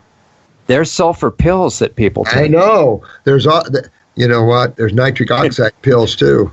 Yeah. And this is one of the biggest, most explosive chemicals out there, and people are taking nitric oxide pills. I mean, it is insane. Matter of fact, turpentine now, some lady in the class asked me about, is it okay to take turpentine? And that it seems to be the latest thing now, is shot some turpentine. What in the hell is people going on?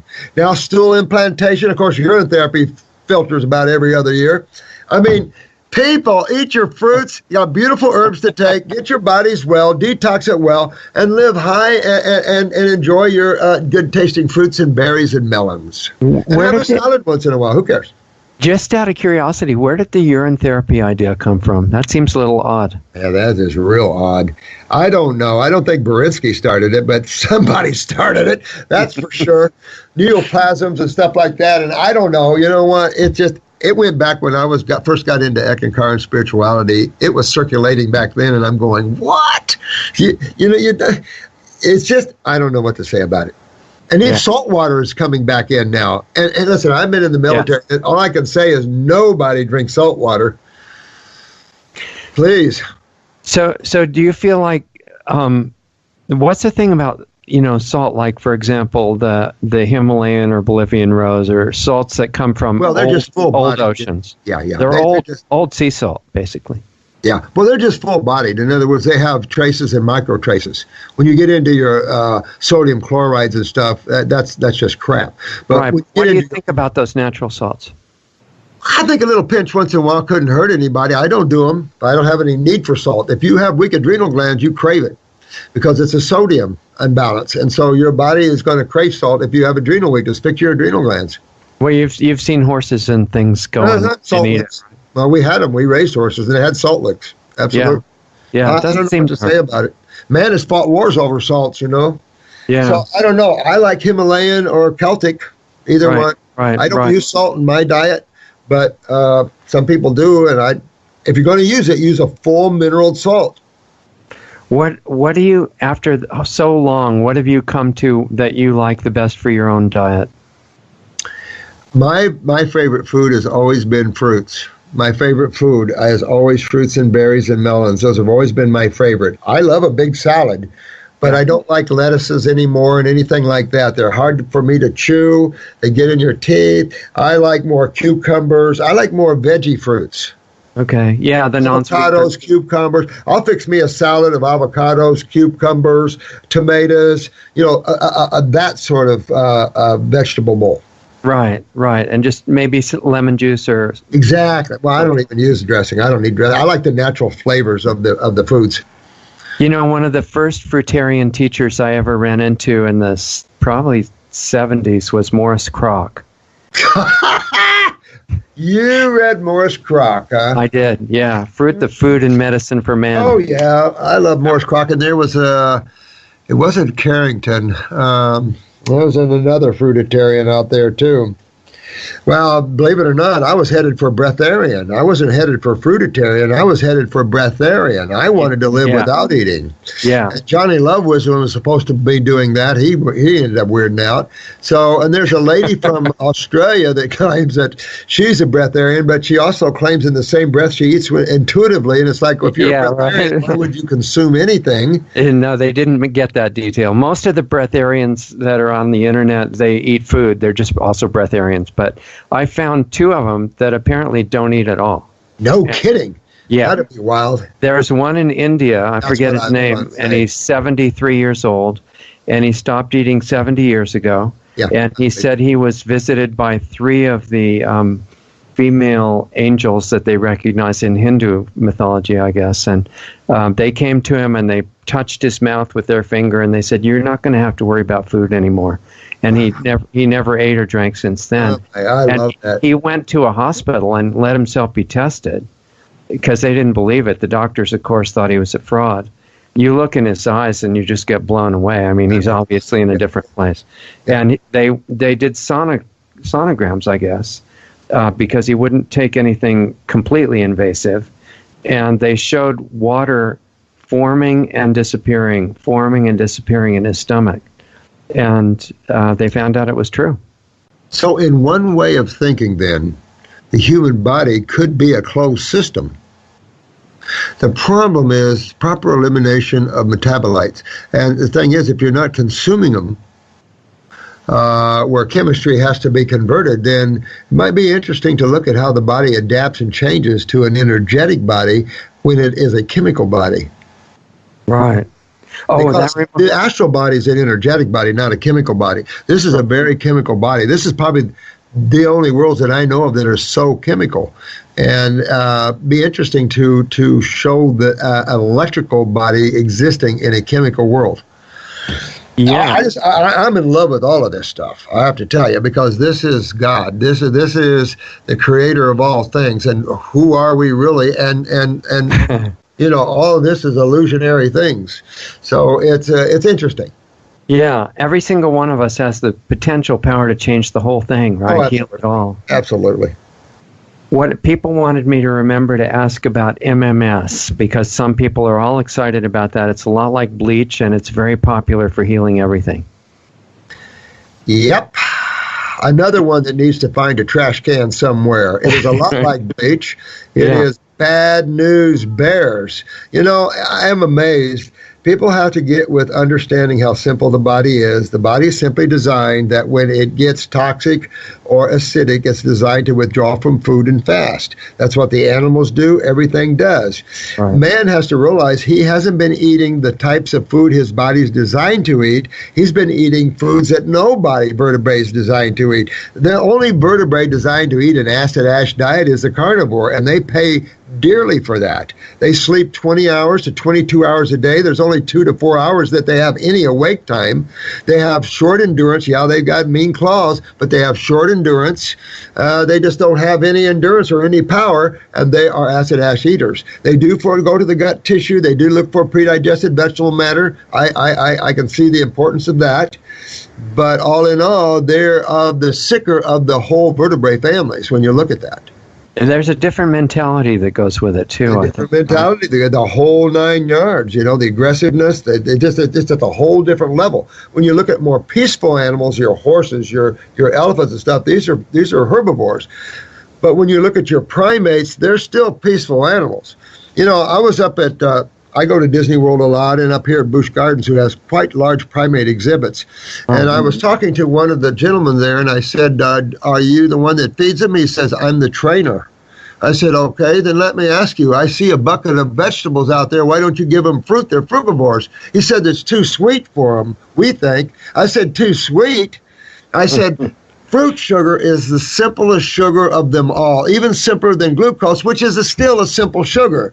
But it's this. Fruit tastes sweet like water feels wet, but it's only H2O still. You see what I'm saying? It's the design of the chemistry that makes them taste sweet and delicious. It isn't that they're loaded with all this sugar above everything else. They're mostly water, right? Mostly water. Well, most of your fruits and vegetables are, really. Yeah. But your fruits in particular, your vegetables are much more dense, of course, than your fruit. But look at the animals that eat them. They're more dense. Look at an elephant. Look at a horse. Look at the muscles these guys have. So you take a wild stallion out west, his diet's predominantly prairie grass. Look at how powerful he gets on that. Yeah, and doesn't eat very many nuts either. Yeah, it doesn't eat any nuts or any protein. He eats grass. And if he had alfalfa grass, his muscle would grow twice as big. Right. Now, so there's a creature of power that gets his power exclusively from vegetables. Right. But he's designed for that. You have to understand, who are we designed for? So this is why we have pictures of hands, teeth. We have pictures of everything on the YouTube to show you which animal do we look like. So guess which species we are. Yeah, it's really interesting. What about, we've talked about the retreats and healing places where they do the green juice and the vegetables and the ketogenic approach and all that. Yep. What about the places like in Costa Rica? There's a famous one you know about, and the guy there has hundreds of videos on YouTube, and he does long water fasts followed by fruit. Yeah, and some of the guys are doing some long dry fasts too. I have to, in a professional way, keep myself balanced. Because I deal with the insane levels. You can't, the tumors and things that we get here, you can't believe what they look like. We are a place when people are realizing that they can get well. We're pulling in those people that are near dead. And their tumors are outrageously huge. Their bodies are ravished with acid. I can't even tell you the level. I have to be careful with this because you can kill them. So I have to be kill them by doing what? By putting them on a water fast, you could virtually take them out. Yeah, exactly. You have to be very, very careful. And with dry fasting, the same way. Some of these are young kids. They take off and do these things. I get that. And that's how we learn what you can take and what the human body can endure and things like that. So I get the importance of that. But from a practitioner viewpoint, I have to write a balanced state. Right. So if the patient is in a really terrible condition, which a lot of yours are, then you're most of them, you're kind of sharing. Well, see, what I do is I start hydration. So I start a fruit, berry, and melon diet right off. So I start hydration right off. Okay. With that, I start on an herbal program that starts to get the kidneys to function more, to kick up the eliminative organs, to clean the bowels and the plaque off the walls, to get the parasites and the worms out of people, of course, kick up the liver function, kick up the endocrine gland function. So, and I also kick up the nerve function because a lot of man's problems are neurological weaknesses that are shutting down related tissues. So we're picking the whole body. We're cleaning, hydrating, and lifting the body up energetically.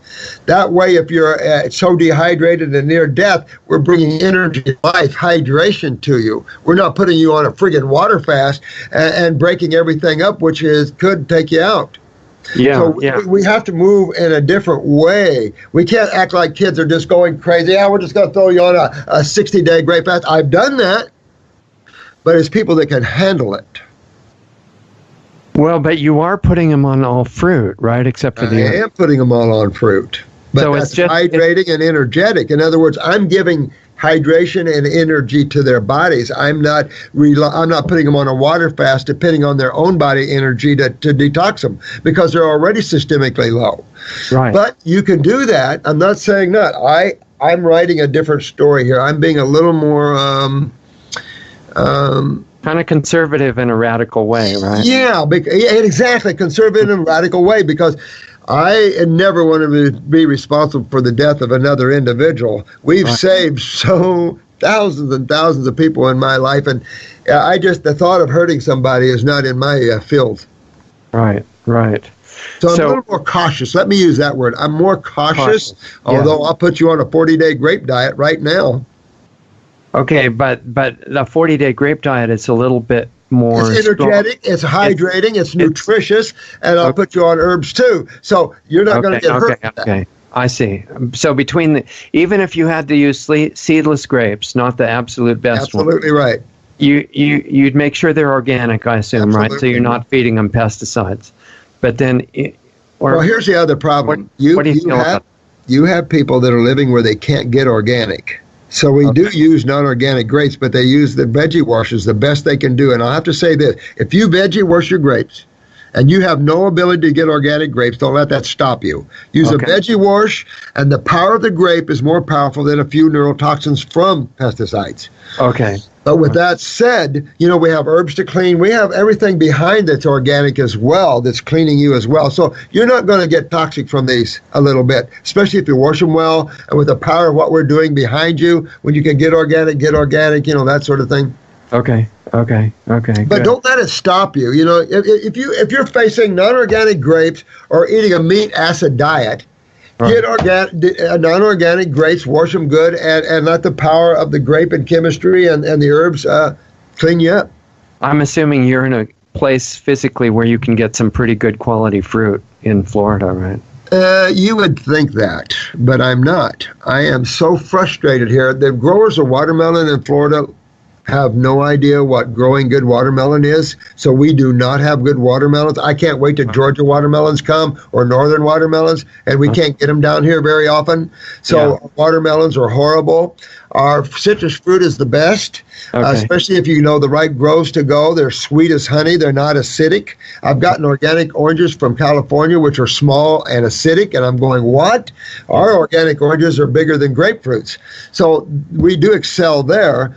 But the mangoes come in from the islands and stuff. My mango trees all got hit this year, and I'm facing some bad mango crisis now. But we have islands here full of mangoes. We have lychee. I have lychee in my house. Delicious. So we have some delicious fruit. But a lot of times we don't either. Yeah, because you're in a climate where you could grow even papayas, I think, couldn't you? Oh, yeah. We can grow papayas everywhere. The sad thing in my world is I don't like papayas, but I think they're incredible for you. Those sunshine papayas from Hawaii or whatever they are, oh my God. But I am not a papaya lover. Isn't that funny? That's really interesting, yeah. And yet I consider them one of the top melons. You would agree with me that I think that you were saying that the fruits with a really high water content are probably better for detox than bananas and stuff like that. Absolutely think that. I absolutely think that. If I was going to think which is the meat of the fruit, then I would assign the banana more like a meat of the fruit, because it is more meaty, more robust.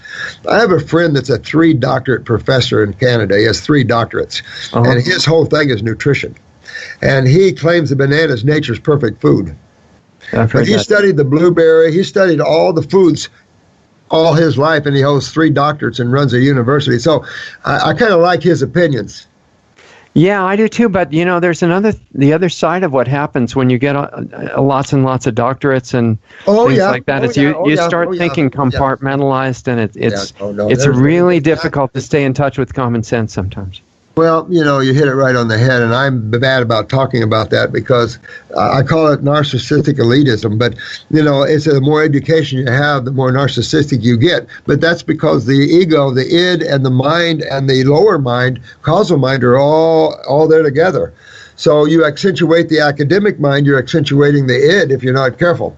You have to be a humble person to be able to increase your learning academically and not become narcissistic from it. So what about, you said what to do if you're in a place where you can't get the best quality fruit. You do the best you can. Yeah, so what if you're in a place where you can't get the best quality relationships of all the people around you? Move. Okay.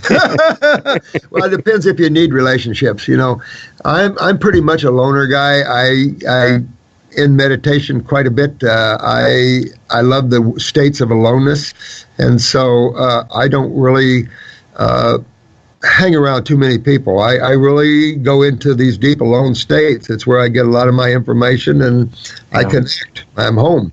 So I'm really not a social creature. Yeah, I totally agree. I feel the same way, but apparently that's not common. It's not common, of course. I just think for the ladies out there, look for a very spiritual man, and that's going to be a man that has some feminine qualities. If you get a male, you're looking at a male that has no touch with his femininity. It has no touch with the emotional side. And if I've noticed the ladies, you know, they sometimes go for the males and then regret it in the relationships because there's no love and tenderness. Look for individuals that are balanced in their male and female sides, because the soul, we're not gendered.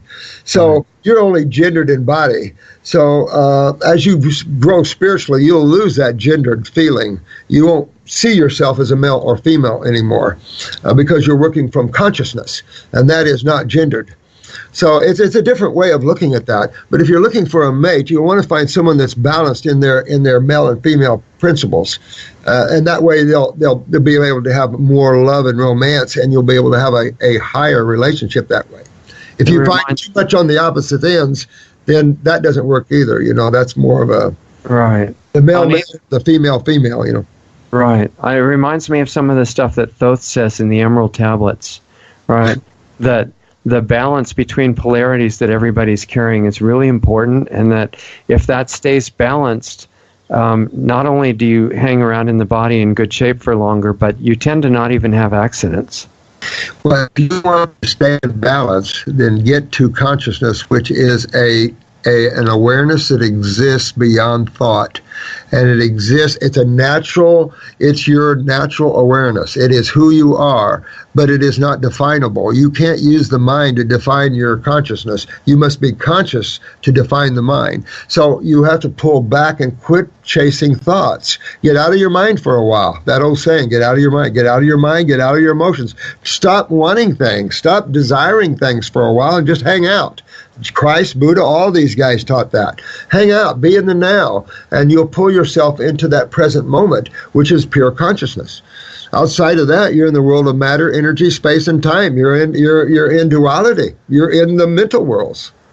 So when people say you're out of your mind, what they should be saying is you're in your mind is the problem. Exactly. They say that to me all the time. And thank you. I want to be out of my mind. That would be great. Right. Now I'm conditioned, and I'm saying things that are probably half-truths. And I'm out of my mind now. I'm out of my conditioned instrument into my awareness. And that's where all things come from, of course. So how does that affect when you interact with other human beings in different states? You know, I mean, the ones that are in their minds.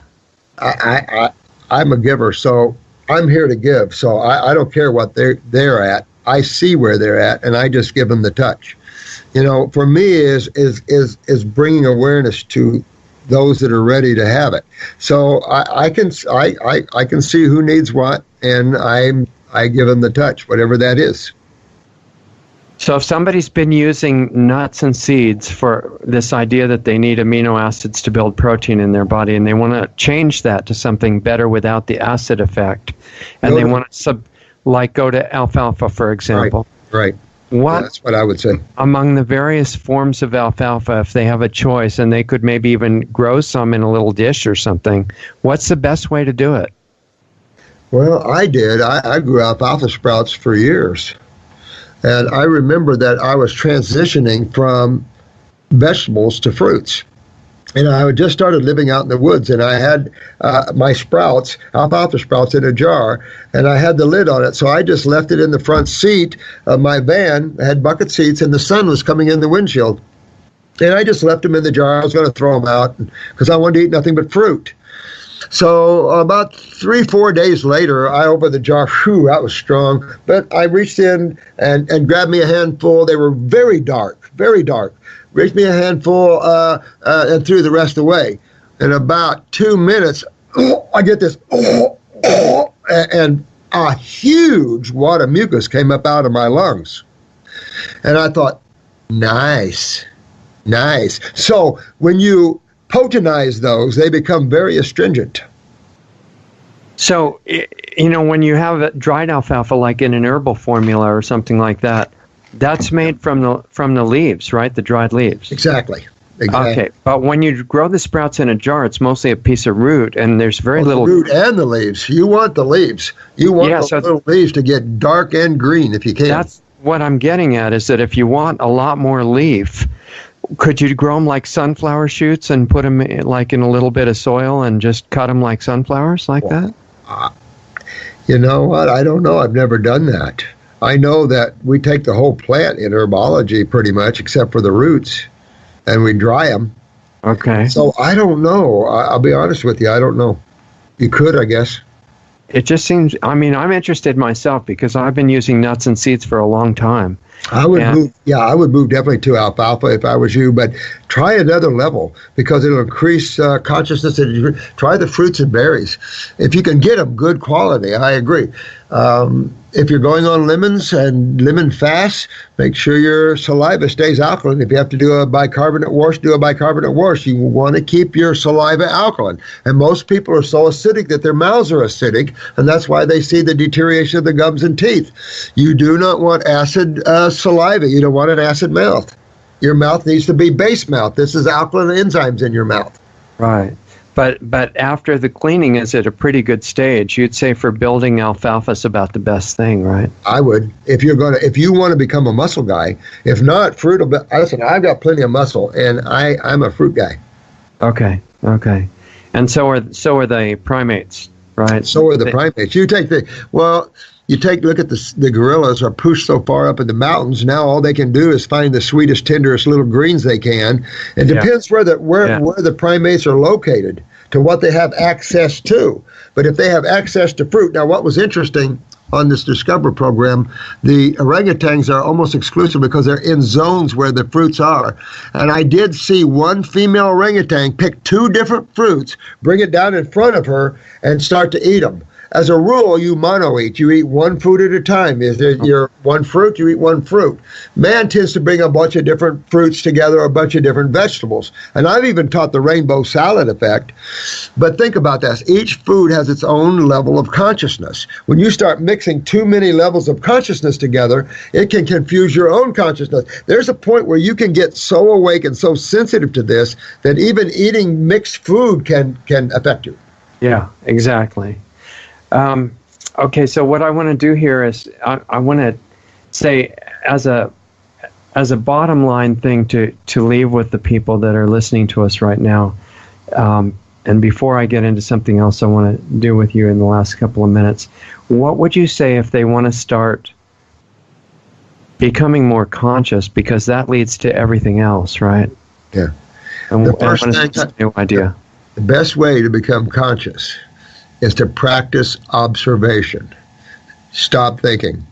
Stop desiring. Practice it. Go out to the beach, go out in the woods and walk around and observe, watch, look. Do not think. Look at people's auras. Try to see auras. Try to see what's behind life. Watch the action or interactions of people without judgment. Do not invoke thought if you can. Work on this. The best way to work on it is become the observer. Just start observing things. Quiet that mind from thoughts. If you use your mind, don't follow your thoughts. Send your mind out. Be awake to listen when it comes back with the answers. In other words, listen inwardly instead of outwardly. Look and use the observation. See yourself from God in looking into creation as opposed from a little human being looking into the unknown. So learning about how the God worlds are put together is helpful. But if you don't know that, just practice being the observer. Stop thinking. Okay, and if people want to watch your videos and learn about and join the health club and the herbal health club and everything, where do they go for that? Well, my videos are on YouTube, of course. It's okay. Robert Morse, ND, I think it is. Yeah. On the YouTube. Dr. Morse's Herbal Health Club, I don't know. I think it's .com. I'll be honest with you. I don't call my own company. I think they can just find that with the search engine, though. If they just put the Herbal Health Club, and that's only $10 for permanent membership, right? Well, we're getting rid of the membership. What we did is we went into a private club to keep us safe, and of course, to keep it in a club, we wanted to have a membership fee, but then we gave it right back to you. In other words, we charge you $10, but then we gave it back to you on your first order. So there was no charge to become a member. And now we've got attorneys, and we're looking at all this. So we're gonna set it up where there's no charge. You just have to agree that that you're not there to investigate us and all that kind of crap, law enforcement, because they always send people in to investigate us. Yeah. Of course, we don't do anything wrong, and we're curing people up like crazy, so it's hard for them to go anywhere anymore. Are they saying in Florida you're not allowed to cure people because you don't have the right classification or something like that? Well, you're not allowed to practice anything hardly, The biggest thing is in the world there is don't practice medical. If you're a practitioner or if you're a healer out there, don't use the word diseases. Don't use the word cancer and all those things. These are medically created. They're bogus anyway. Learn what reality is. When you have a tumor, what is it? And if there's a cell that's been damaged, so what? Learn what all that is, what system's down in your body, and simply how you fix it. If you live on the road of diseases, you're living in a failed theory that has no science to it at all. People think allopathy is full of science. It is the worst for science. Yeah, I totally agree. Well, we will wrap it up for right now, except hold on and we'll say goodbye in the break here. But I want everybody to watch your videos and look at the Herbal Health Club, become a member of that if you get a chance. And hopefully we'll talk to you more than every 50 years. Thanks a lot, my friend. Okay, hold on here. Wow, that was incredible. So there goes Dr. Robert Morse, MD. Make sure you look at his YouTube videos. There's a lot of really great videos there. I've watched many of them.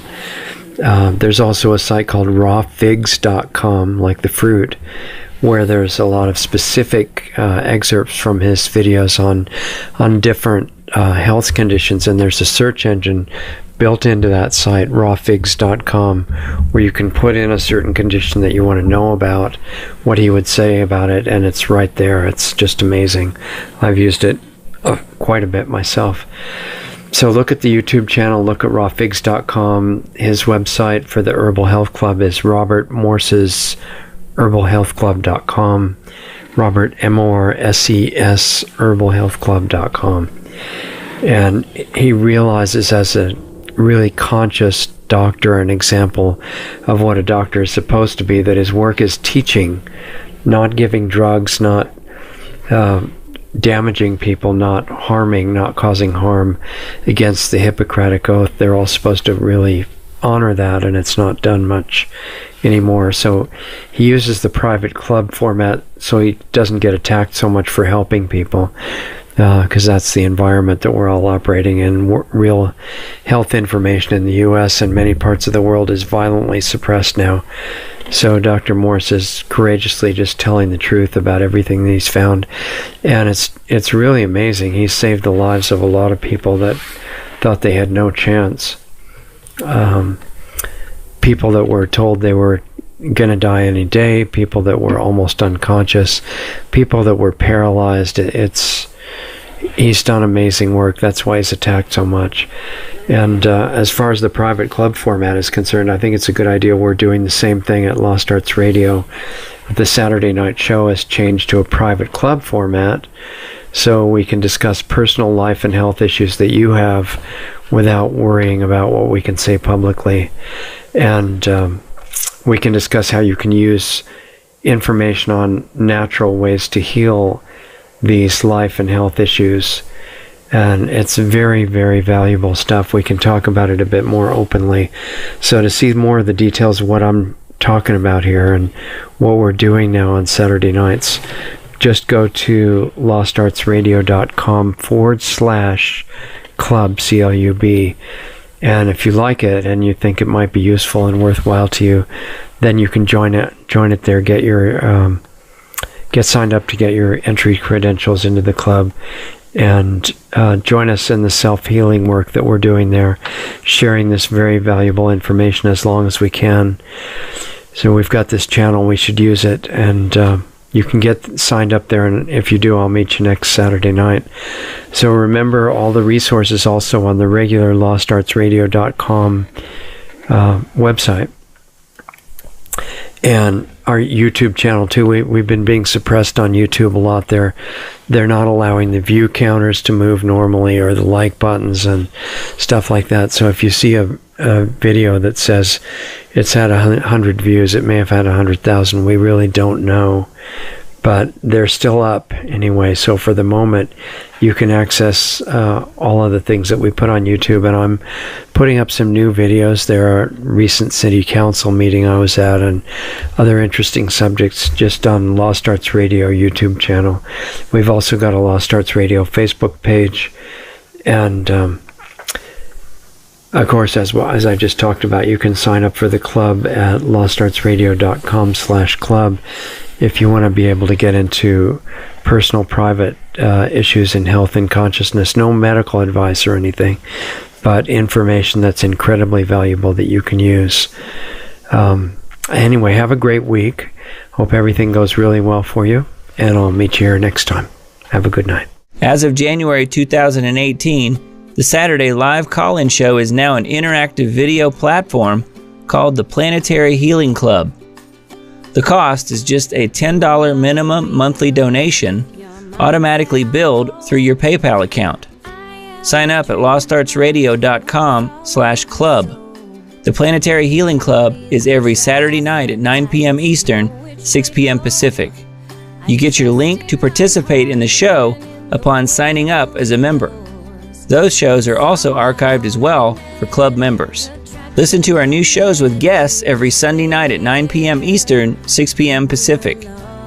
All Sunday shows with guests have archives freely available on our website at lostartsradio.com.